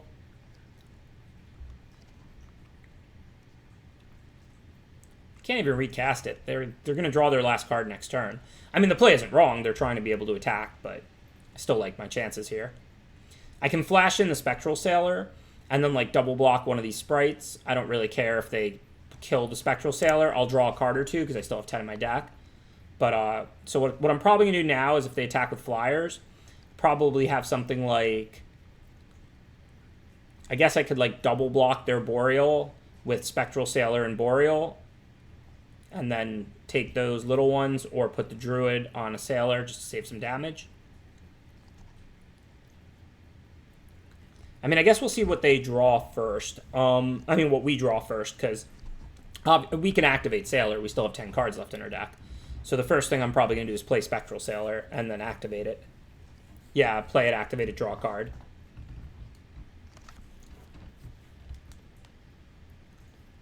I don't know. They bounced the Air Elemental, which I had untapped. I don't think they had an all-out attack. This just came into play. This has Defender. They have like 1, 2, 3, 4, 5, 6, 7, 8. Like eight creatures or so that could have attacked to my like 6 or 7. I don't think that was going to get me.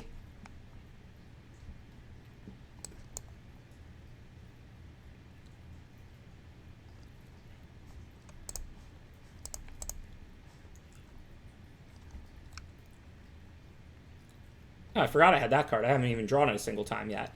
So what do we want to bounce? We could bounce Agent and steal something else. Almost just for fun at this point. 12 mana, so that is enough.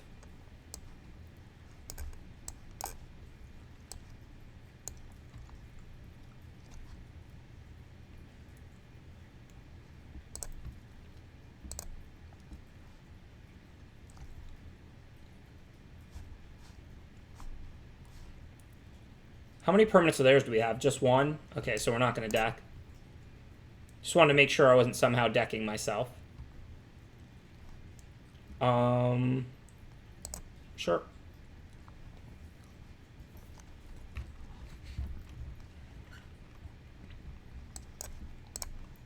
Alright, well, unless they have some way to not deck, they're about to draw their last card. And we have 8 creatures to their, like, 8 non-defenders, so they should be dead.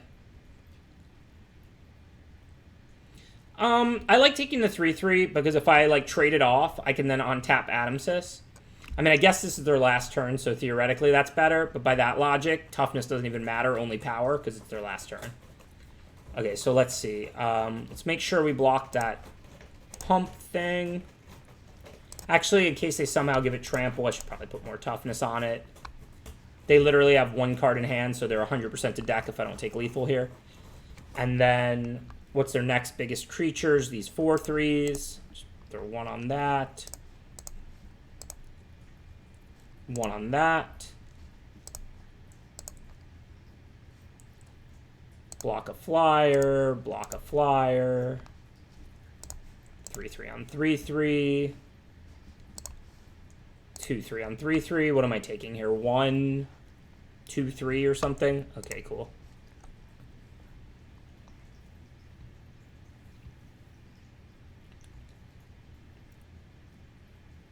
Oh yeah, it switched sides. You're right, Bastion 964. But whatever, this is all moot. They have no cards in hand. Like, it really, they have a lone air elemental. They have no cards in their deck.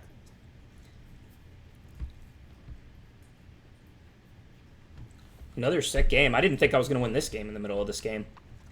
It didn't come down to the last turn or two so much, but in the middle of this game, I thought we were super dead as they played rare after rare.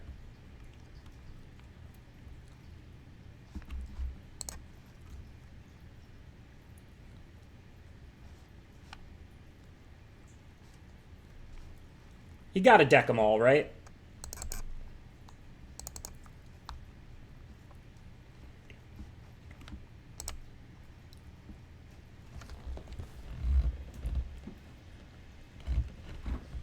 I'm glad somebody got the reference.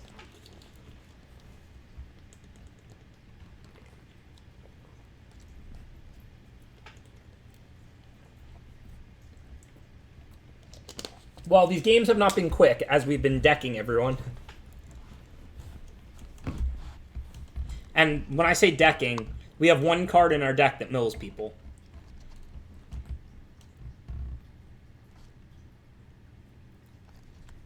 I mean, like I said, I hate giving opinions on stuff like this. It's not that, like, I can tell you what I think is the strongest color so far. It's just I have such a low degree of confidence. I don't want you to get, like, anchored to that opinion. And I don't even honestly want to anchor myself to that opinion. But so far, I mean, I think I like blue, but, you know, it's so early, I really have no idea what the best color is.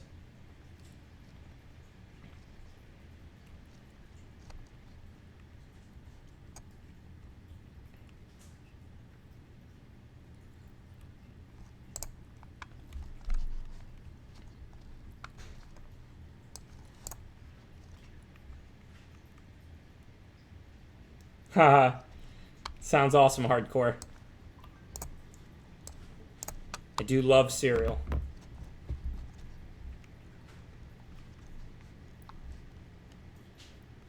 Well, that card's great. Turn 3 Moo on the play. Let's see if they can break this win streak.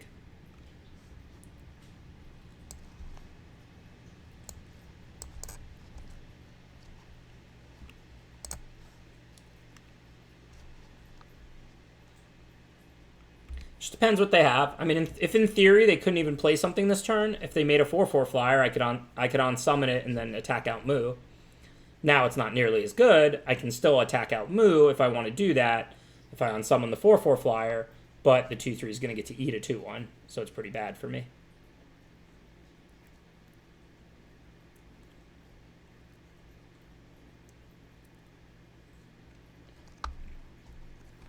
I guess this turn I should just play another creature that can potentially attack it. Also, if I draw a swamp, I really want to have that in play.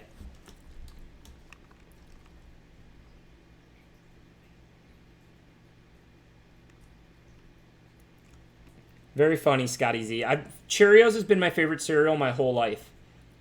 You've seen me on stream if you watch regularly. Literally just eat dry, plain Cheerios out of the box.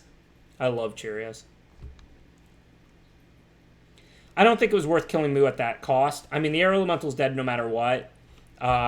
This can deal 2 damage to any target, including Moo or blockers. I mean, I might go on to regret it, but hopefully it'll have been the right play.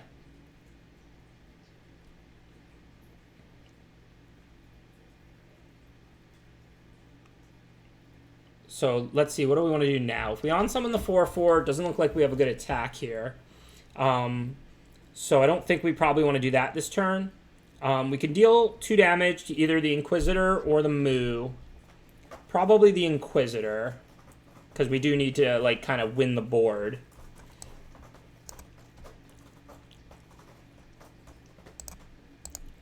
And then we can just play the Boneclad here. And then next turn, hopefully, we'll have a decent attack.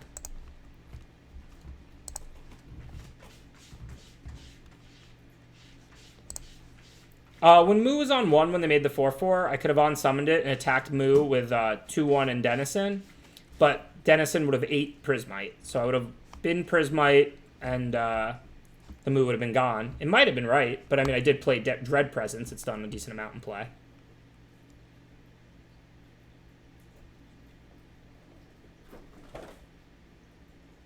Well, yes, but it's not that simple. That's also my 4th turn instead of Dread Presence getting in play. Like, for example, I used way less mana that way, so I still have some other stuff potentially in hand. It's very complicated. I'm not saying what's right or wrong. I'm just saying it's extremely complicated. Okay, so now, if they don't have anything, I think we're in a good position to attack Moo this turn. So, if we unsummon, we can play the Sanctuary and then attack with 1 open. If they go to double block the Presence, I'll just bounce it. The Moo will die. So this looks substantially better. I could also play a Swamp post-combat to finish off the Denizens. So let's see if they have anything or if this is going to work.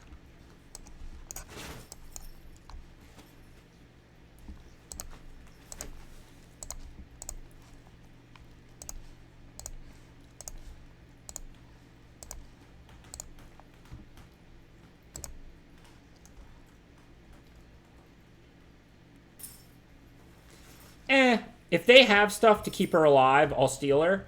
But this isn't like before. I actually want this, because what's happening now is I'm going to play the Swamp and kill one of those Denizens, and I don't want to get decked. So I'm pretty happy about this whole exchange. Not only did I kill Moo, but I also killed one of their 2/3 mill creatures.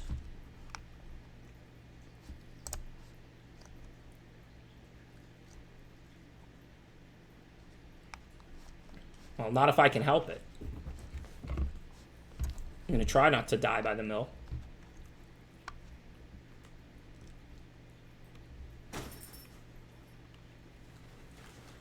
I wanted to... Oh, I guess I could have saved the Prismite because they put the Denizen on the other Denizen. Yes, I should have saved the Prismite because they did that. It was a mistake by them because Moo was still taking lethal, so there was no reason for their Denizen to block my Denizen. So in my head, I needed the 2 damage Prismite dealt to their Denizen so that I could then play Swamp and finish it off. But I could have saved Prismite and then still finished off the other Denizen because they had it block mine. So you are right, but it was because of a mistake by them. Yeah, now I'm gonna steal their Denizen, I think.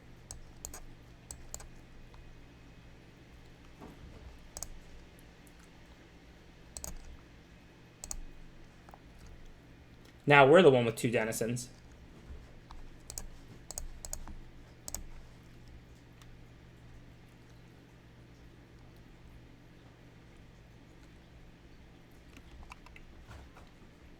Portal is on my turn, but it's not only a sorcery. You can use Portal in combat, you just can't use it on your opponent's turn.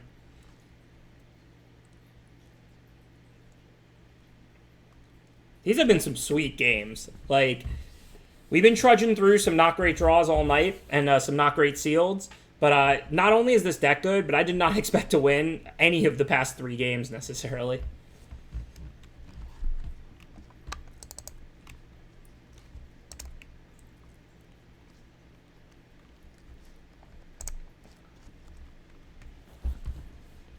Thank you, Callan Keys. Appreciate that subscription. Thanks for supporting my stream. Not a half-hour game. Yeah, I'm like, it's 9:15. I'm going to do another one, whatever. I'm having fun. The set just came out. Little did I know every single game was going to be 30 minutes each. That's all right. This is what we live for. I'd rather this than play a bunch of quick games and walk away feeling like I wasted my time. These were so fun. Like I said, these past couple games, these past 3 games, this is what we live for. Like, just the best games, just long and interesting, and decisions matter. At the end of the game, I don't know if I played correctly or not.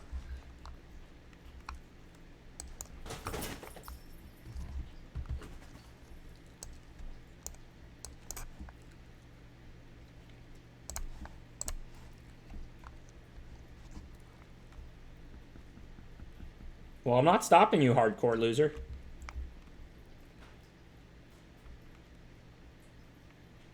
Agent is incredible. That card is really good.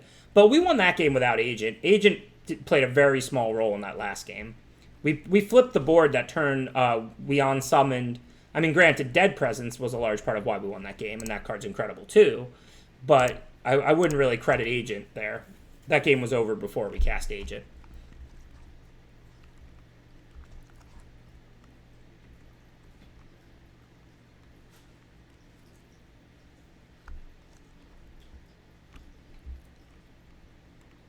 So next turn, what I'm probably going to do, unless they play something that makes me change my mind, is draw a card. You want to play a land if you can the turn you play Dead Presence, if possible. This way you can guarantee the first shock effect or draw a card effect. And I mean, they might have removal, and they're probably going to be pretty tempted to kill Spectral Sailor. I know I can just buy everything back, but it's pretty nice as far as tempo when they have 2 different nice targets to shock for me to go Presence, lay a Swamp, and then if they kill the Presence, I already remove one of their flyers. So that's why I didn't play Presence last turn. Thanks for subscribing, Numbers Nussy. Yes, this is my 6th month. Thanks for being here and supporting my stream the whole way. Definitely not possible without y'all. I'll never forget when I first made affiliate, and I mean, I never really streamed before January.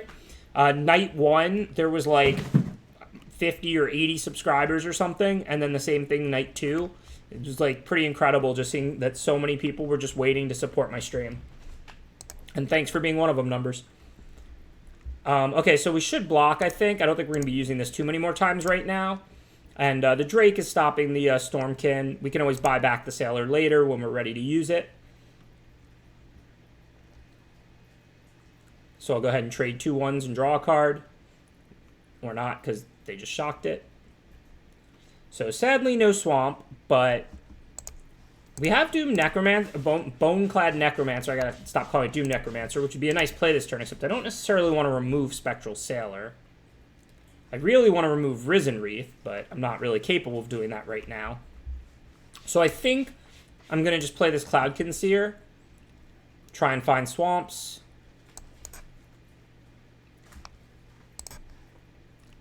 And I'm happy to trade it off. Gives me something else to buy back, replay, draw more cards. Soul Salvage Cloudkin Seer feels like playing with my battle box.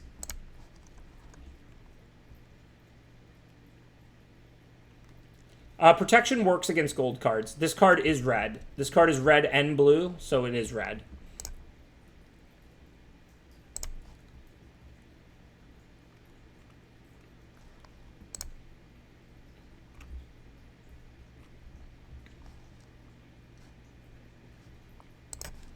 Okay, I'll trade.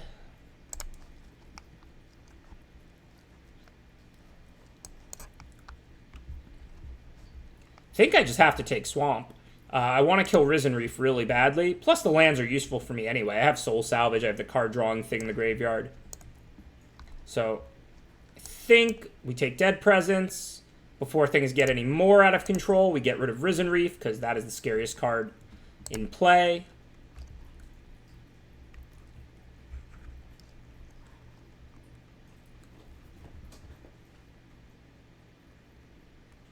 So now I'm going to trade Dread Presence for Thicket Crasher. Well, never mind. I was going to.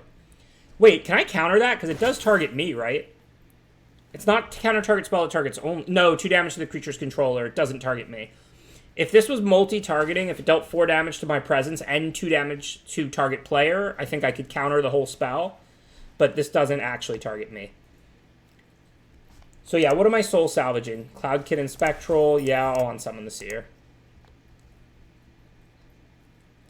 Right, this only targets the creature, so on summon saves me the 2 life as well. That's not particularly important.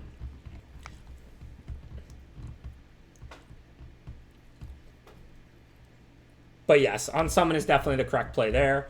It does save me the 2 life, and then I still have 2 good creatures to buy back already. So what do we want to do here? We can soul salvage. These aren't especially great on this board. I mean, they're not horrible.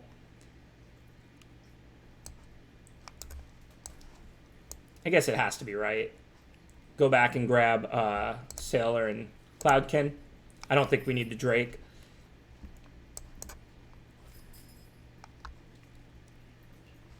Also, we're digging for swamps this way. We could take another hit for 4. I think we can play Necro next turn. It's so much more mana efficient. When you're in a spot like this, where I have like all this card drawing and recursion and stuff, you really want to be mana efficient when you can be. And I used 7 mana instead of 5 by playing just Necromancer. I would have still took 2 damage in the air if I had played Necromancer. Instead, I took 4 on the ground, and I used way more mana.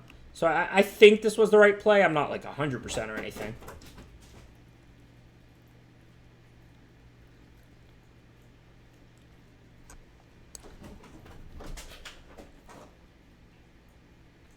So if I play that and just leave Befuddle up,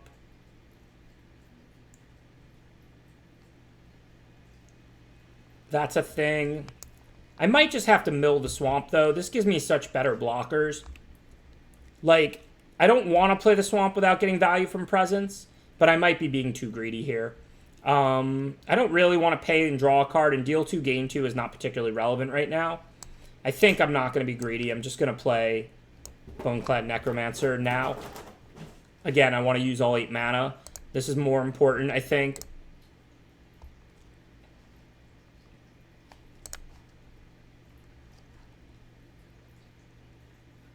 Yeah, just live. Exactly. Well said. The more of one resource you have, the less you need even more of it. I've got the ability to draw tons of cards, and I've already gained a ton of card advantage. I'm even about to gain more with Befuddle. So I think the right play here was to Necromancer, try and keep my life as high as I can.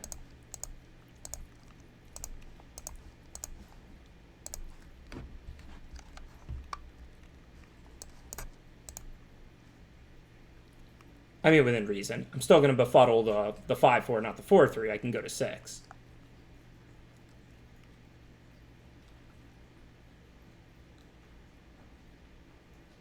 This should even hopefully gain life, and this card gains life. So we have a lot of potential here to just get our life total up and out of range from the opponent. Both of these cards gain life.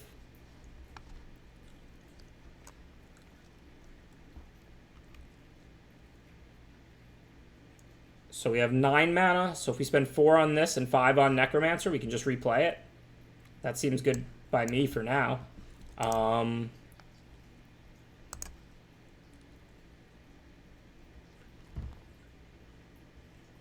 Hey, thanks, Lucas Zazzy. Appreciate you stopping in. Hope to see you around.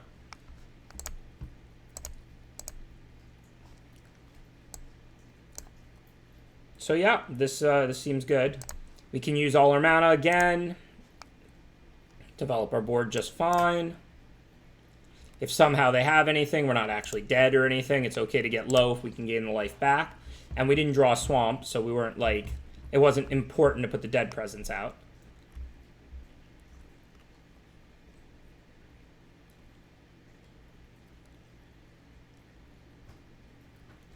Is that another Risen Reef? Didn't I kill one of those?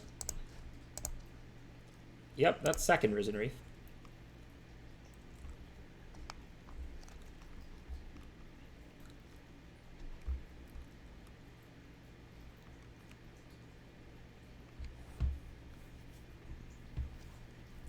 So we're going to double block because this has trample. No reason to take extra trample damage.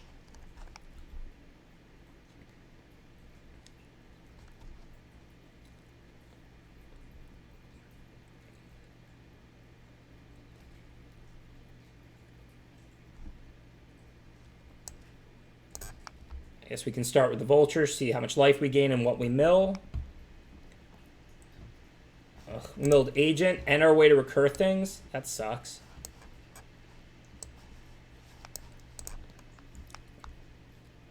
So if we bone splinters, we could get aggro. I guess we'd only be attacking for 2 this turn. I don't really mind trading off the dead presence. I don't really want to, but I also don't really mind. Probably should just hold on to splinters here.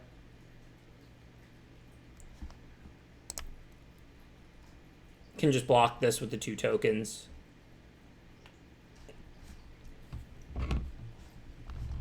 Yeah, that mill hurt us a lot for sure.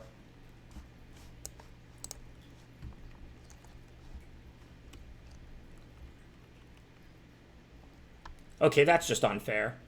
You cannot play Cloud Conceer with a Risen Reef out. That's just not even right. Although I am glad we held on to that Bone Splinters, because we need to kill this. They currently have 4 forests. I'm willing to bet there's another one in there.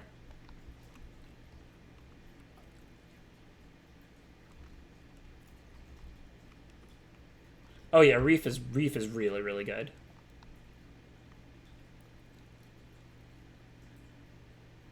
I'll take a Swamp, or I'll take a Spell. Skeleton would be a cool draw. With the Bone Splinters. Yeah, their whole deck is elementals too. Pretty incredible. So that's a 6/4, so this time we can't put extra blockers to avoid trample.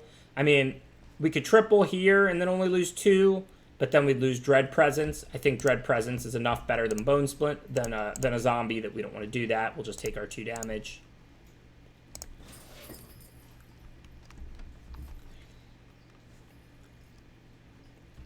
Okay, so it looks like now we can get rid of Risen Reef.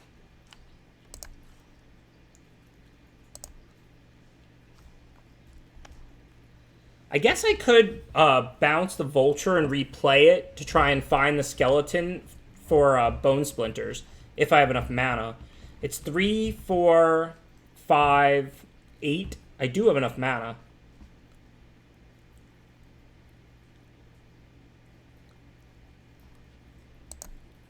So yeah, I think I'm going to do that.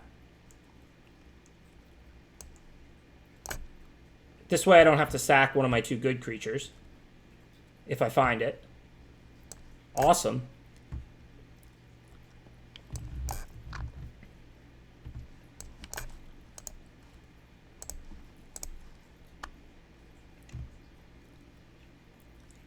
Heck, we can even attack with the 3/3 now.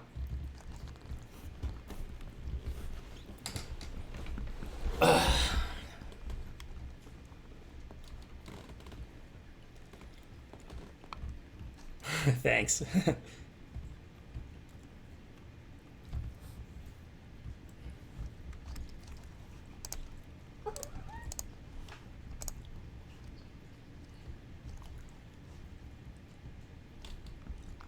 Yeah, this deck is pretty incredible.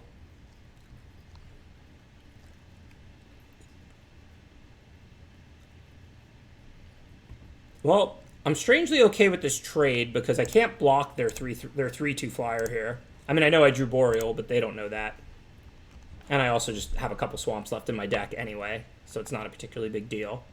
I could save it now that they blocked if I wanted to, but I don't think I want to. Let me see how many swamps I milled, because I'm playing 8. So there's 2 swamps left in 9 cards. Maybe I should save it. Yeah, okay. You called my bluff. But that was a good free roll.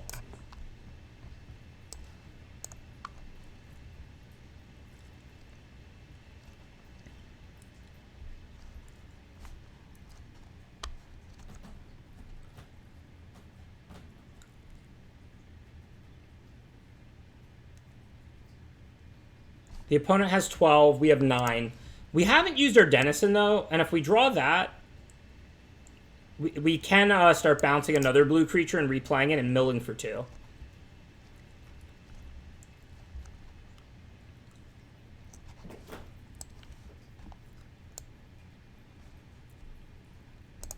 Definitely going to deal 2 to the 3/2 flyer.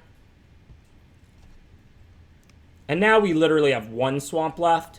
So now I actually am going to offer this trade, and they can actually have it this time if they want it. They obviously don't know we have 1 swamp in our whole deck. So to them it looks like a good trade, but it's a 3/3 for a 3/3 flyer.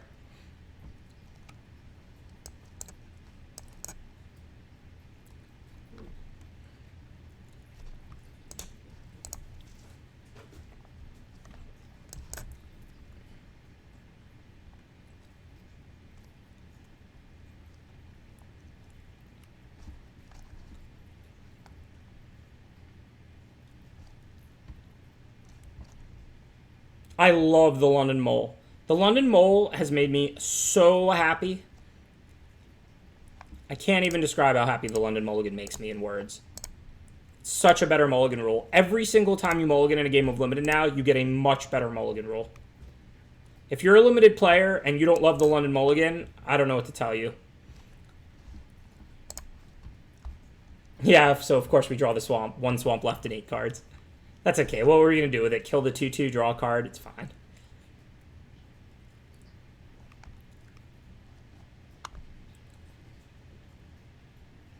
Yeah, we're kind of using the portal here for vigilance, although not anymore. This is a little better use of the portal.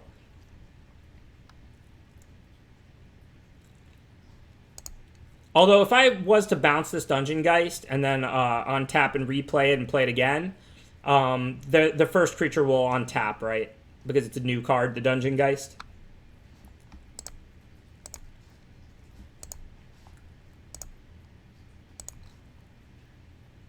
It can only keep 1 tapped, yeah. So I'll just untap my 3/4.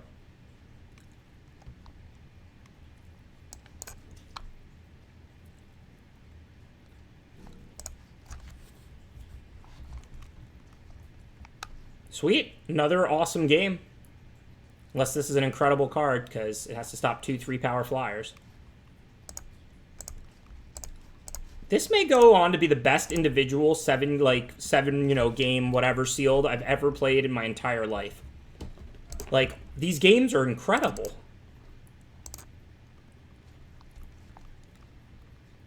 And I haven't 7-0'd in a long time, so let's not jinx it, but one more good draw, please.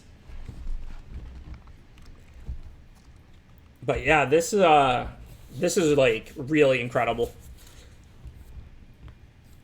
It's all recorded, Cargent.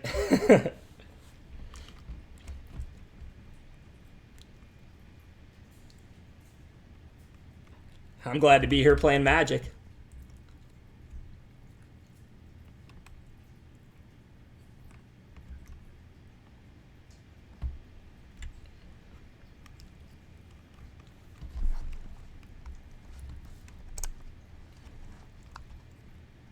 Yeah, the portal's been better than I thought it would be. Although, this is kind of a grindy deck, so it made a lot of sense. And we have several things. Like, I remember when I was looking and I was like, oh, should I put the portal in? Let me see what it works with. And I was like, oh, it works with that and that and that and that. Okay, I'll put it in. Like, I think the card has upside, but when you have cards like Portal and they only work with, like, a couple cards in your deck, you envision that coming together, but a lot of times it's just not going to. So you really want to have a lot that it works with. And also, this deck kind of, like, mills itself and then recurs things. So it kind of does see a lot of its deck. So I'm able to set up these, like, these value exchanges a lot more than a deck that doesn't mill itself and then recur things would be able to. Thanks for resubscribing, Strength of 10 Tigers. Definitely the #1 coolest name in the chat. So, do we want to play Portal or Skeleton? Probably Skeleton for now. Isn't this 2 mana to make 1? Why did I just tap 3? This card costs 1. I don't know. I'm not sure what just happened. I guess I double activated Prismite or something. Shouldn't be a big deal unless I need to unsummon this turn, which is highly unlikely.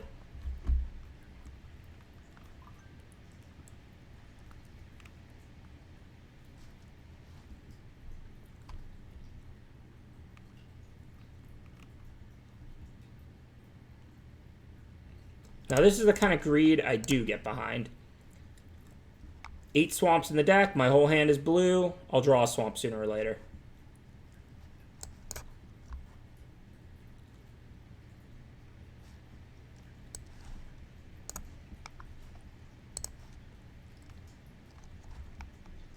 So, I mean, I traded off the Prismite there because I wasn't really worried about using it for black. I have considerably more blue cards than black, and obviously my whole hand was blue. Yeah, blue-black does seem very strong.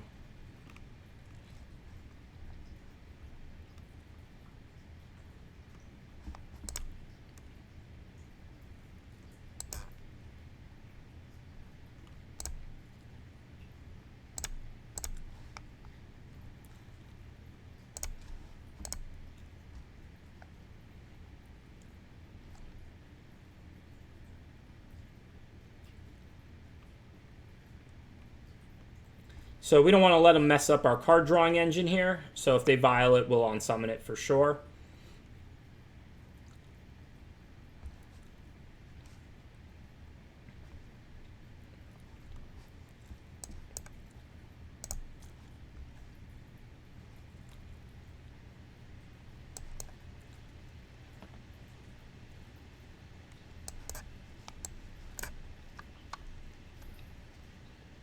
I do play half on color Scrylands. I wouldn't necessarily play any amount of them. Like, pretend you have like a tap duel for on color and then 2 half on color Scrylands. I might only play 1.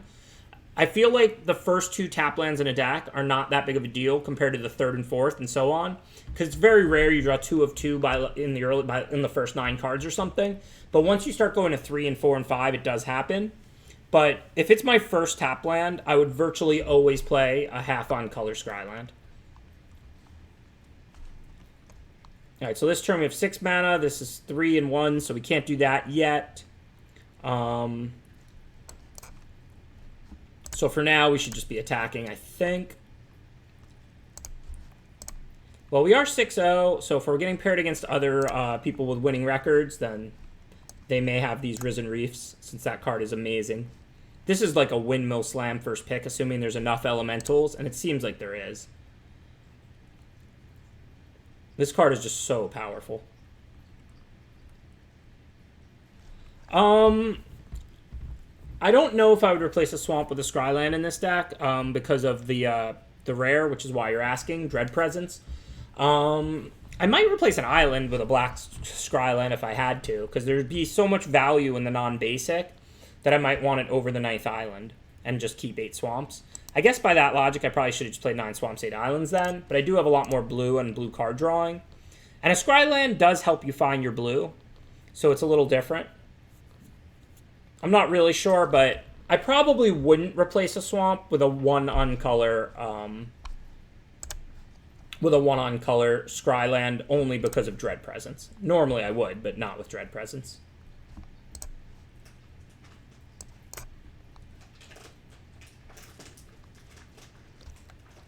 Well, now we have two different ways to pay for and draw a card. First and foremost, let's just attack with our flyers, though, and see if anything happens. And then I guess we should just draw a card. Well, no, we want to get the... Well, we have to pay for the portal, though. So, yeah, let's just draw a card here. So if we draw a land, we can just stick portal and play. And then we can use it to draw cards this way or bounce things whenever we want. There are more flyers in this format than on average, for sure. I don't know whether I want to put Plummet in my sealed or not yet. But I definitely do think there are an above average number of flyers, for sure. Plummet is usually better in sealed than draft. I do agree with that, as a main deck card. I didn't get the 4/4 out because I want to get value. I wanted to draw a card in case this sailor dies. The 4/4 is pretty much always going to do whatever it does. And I mean, I'm not worried about being able to attack with it this turn necessarily. So I kind of wanted to just get some value. Okay. I don't know if they knew Cloud Conceer was an elemental or not. Not that this is going to be, like, easy to beat Chandra, but that was not terrible for me.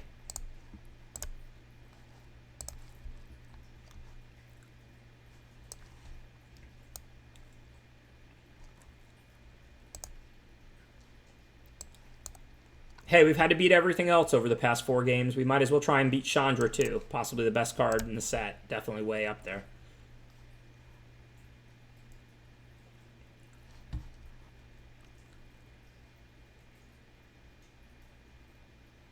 Yeah, exactly. That's the right question, Gavin. There isn't an exact answer to that, but every single rummage or loot you have makes it a lot easier to play cards like Plummet in your main. Because it's not like they're going to be dead that often. The problem is when they are dead, that outweighs the benefit, usually. So if you have like a couple of if you have a couple ways to loot them, then you can put them main for sure. Okay, for now, we're going to have to Bone Splinters that 5/5. It's going to be a race against Chandra. Don't know if we're going to win it. Chandra's so incredible. Destroy target creature, right? Not creature or planeswalker.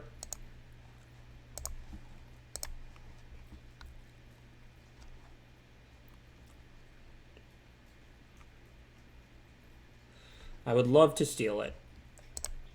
Doesn't seem like it's possible right now, but at least they're chump blocking.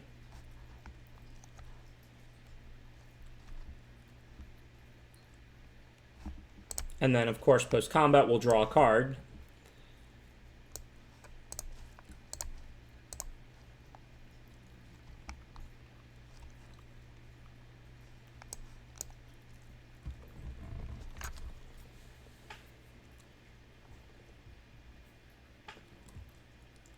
My deck does not close quickly, though, so every Chandra emblem is pretty scary.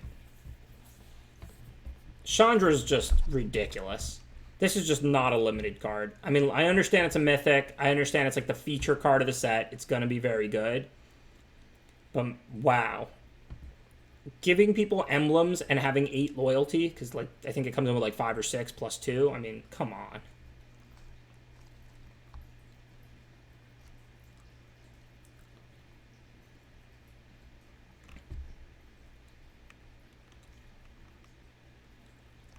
Opponent just has all gas. I am not going to beat these Chandra emblems.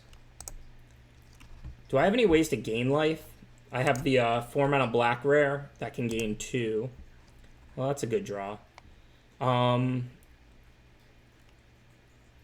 I guess I want to unsummon the expensive creature or the weaker creature. I'm not really sure. So what we're going to do now is sleep and unsummon. Because we have to at least make them, like, chump with Risen Reef and hit the Chandra. We can't actually kill Chandra. I guess they have plenty of mana. So I'm not really worried about choking them on mana. So I'll sleep the that one. That's some strange tapping auto tapper. My whole hand is blue. I wanted to on-summon, attack, bounce, and replay and draw a card, but I guess that's not an option now.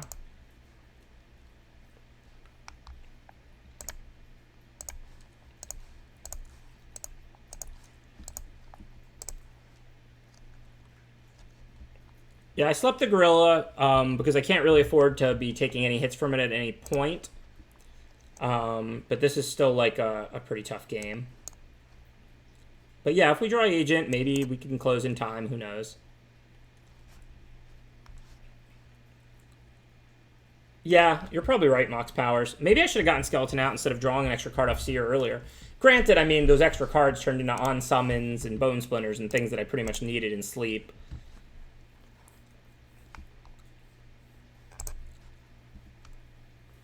Need to draw agent. Keep the dream alive. Well, what does that do? So I can sack a creature, get back a creature from the yard to my hand. None of that interacts with the 7/7. So I'm pretty much dead if I don't find something, right? I have one. No, I used both on summons and splinters already. Wow, that's most of my removal and tricks. I've got agent, but I don't even think I can do that.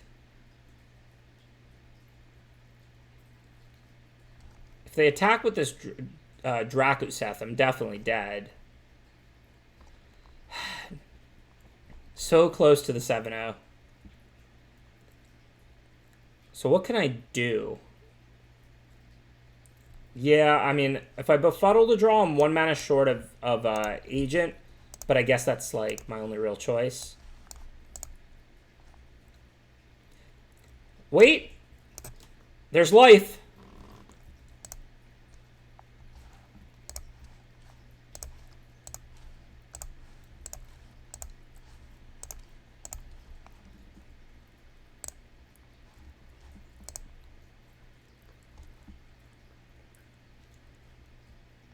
There's life. I mean, we're taking 3 a turn and we're at 12.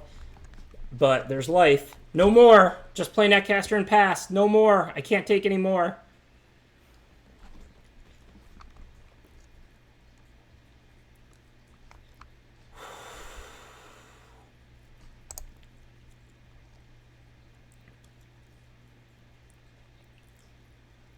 Okay, so now we can bounce Dungeon Geist and replay it if we want to, but we'd have to lock down the same creature unless we can deal with that.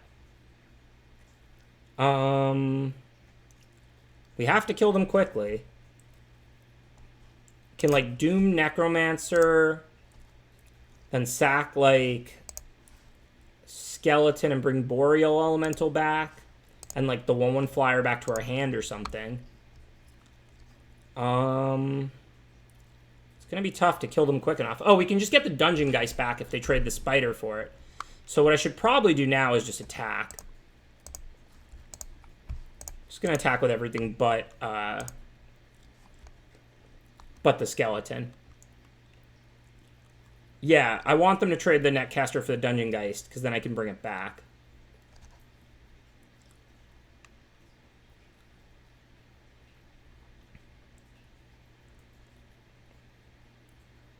And if they don't, I mean, all the better.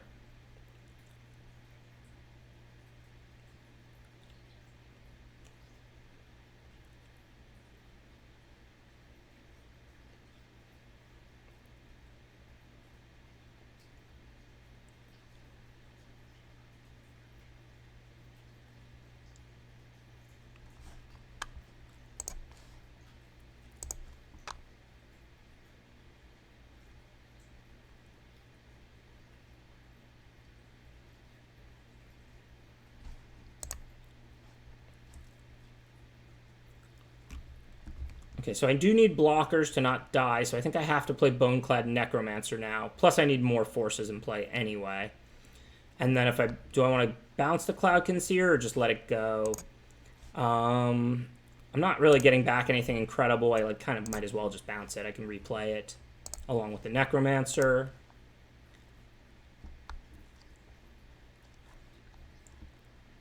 So So that wasn't a lot of damage, but we are drawing more cards. Hopefully we can find Agent or something for next turn. Oh wait, I should maybe hold that.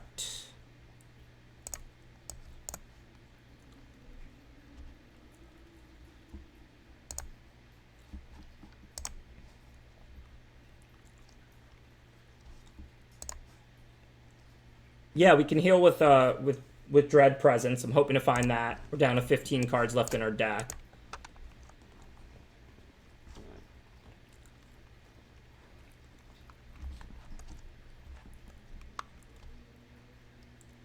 You can't have another spell. Come on. You can play the Creeping Trailblazer by all means, but...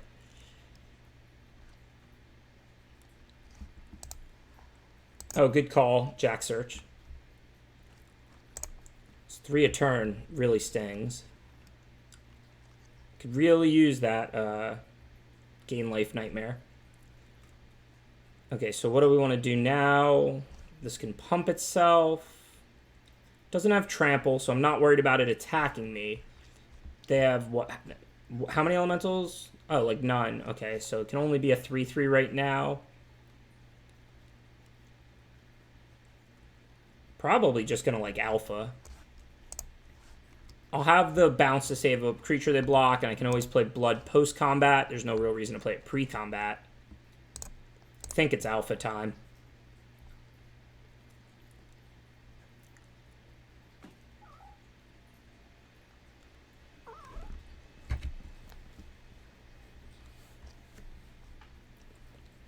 This is going to be super close if I don't find Dread Presence to gain life. Or, like, at least, like, the steal thing for next turn, Agent. Yeah, this is awesome. And it's 4-7-0. These games are incredible.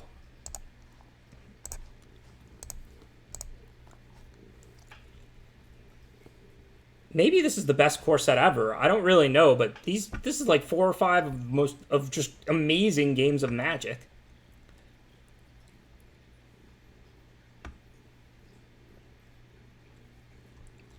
Yeah, well, I might bring Dungeon Geist back with this, but we'll see how they block and what they do.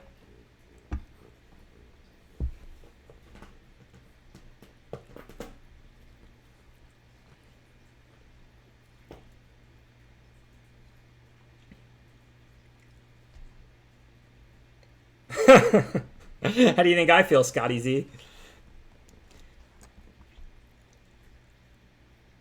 So they're taking 8. So we're looking good for lethal for next turn. Right now, I would eat their Trailblazer if they don't pump, and they would eat my Cloudkin Seer, which is a good exchange for me, I think. So I think I'll just pass to them first. They're probably going to pump, and then I'm probably going to do something, but we might as well let them do it. Now, we've got plenty of mana, so we might as well just save the Cloudkin and draw another card, right? And then we can still play Blood for Bones.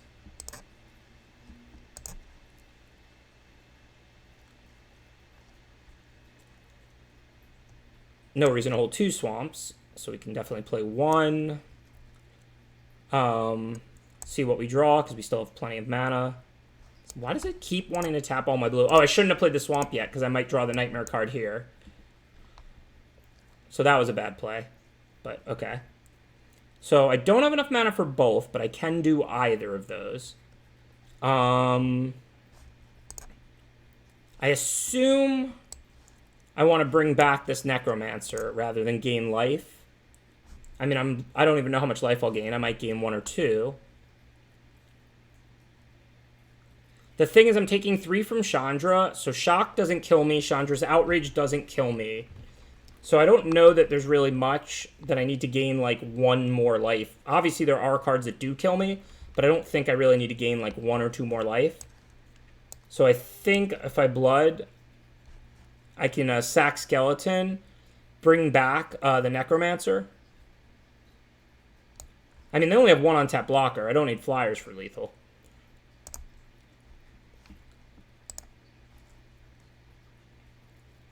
And then we want this in play, and then this in our hand.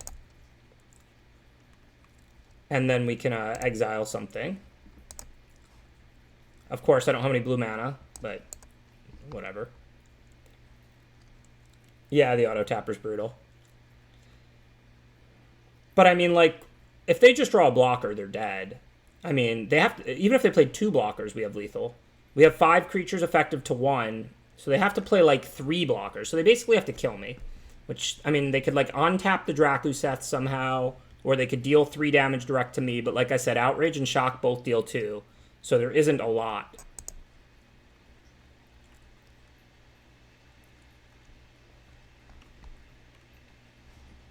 So, all right, let's just get it started.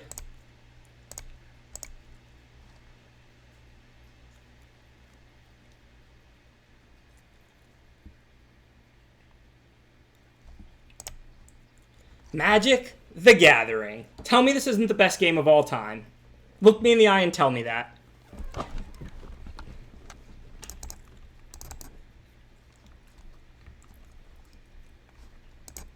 What is that, 4 or 5 games in a row of people just playing busted cards and being way behind? Whew. And like I said, it's been a while since I 7-0'd. That was sweet. All right, well, thank you all for riding that ride with me. That was awesome.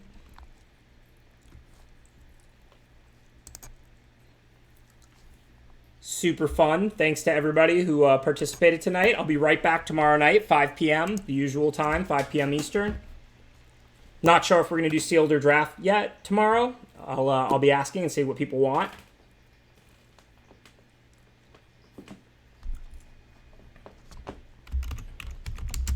So I need to go get some food, though. I hope it's going up on YouTube. So I'm going to raid Deathsea. If you want more awesome draft content, Deathsea is on. Deathsea is awesome. Can't promise the games will be that good, but that was literally the best sealed run I've had in my entire life. Thanks, Matt638, for subscribing. Much appreciated. Thanks to everybody who rode with me tonight. Super, super fun night. And I'll be, like I said, I'll be right back tomorrow. Can I even open the new packs? Where are they? Did I win any? I don't see Core Set 20. I mean, I don't think it's that exciting to open Dominaria packs. Where are they? How do I scroll? Maybe click here. Here we go. Okay, I'll open the new packs.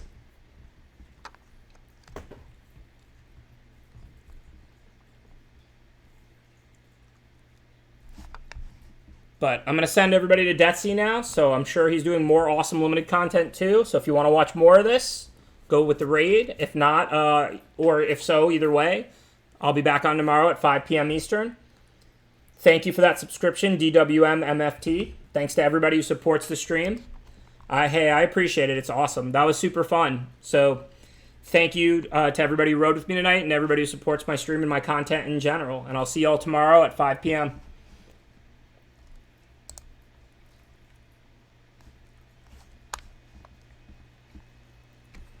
Have a good night.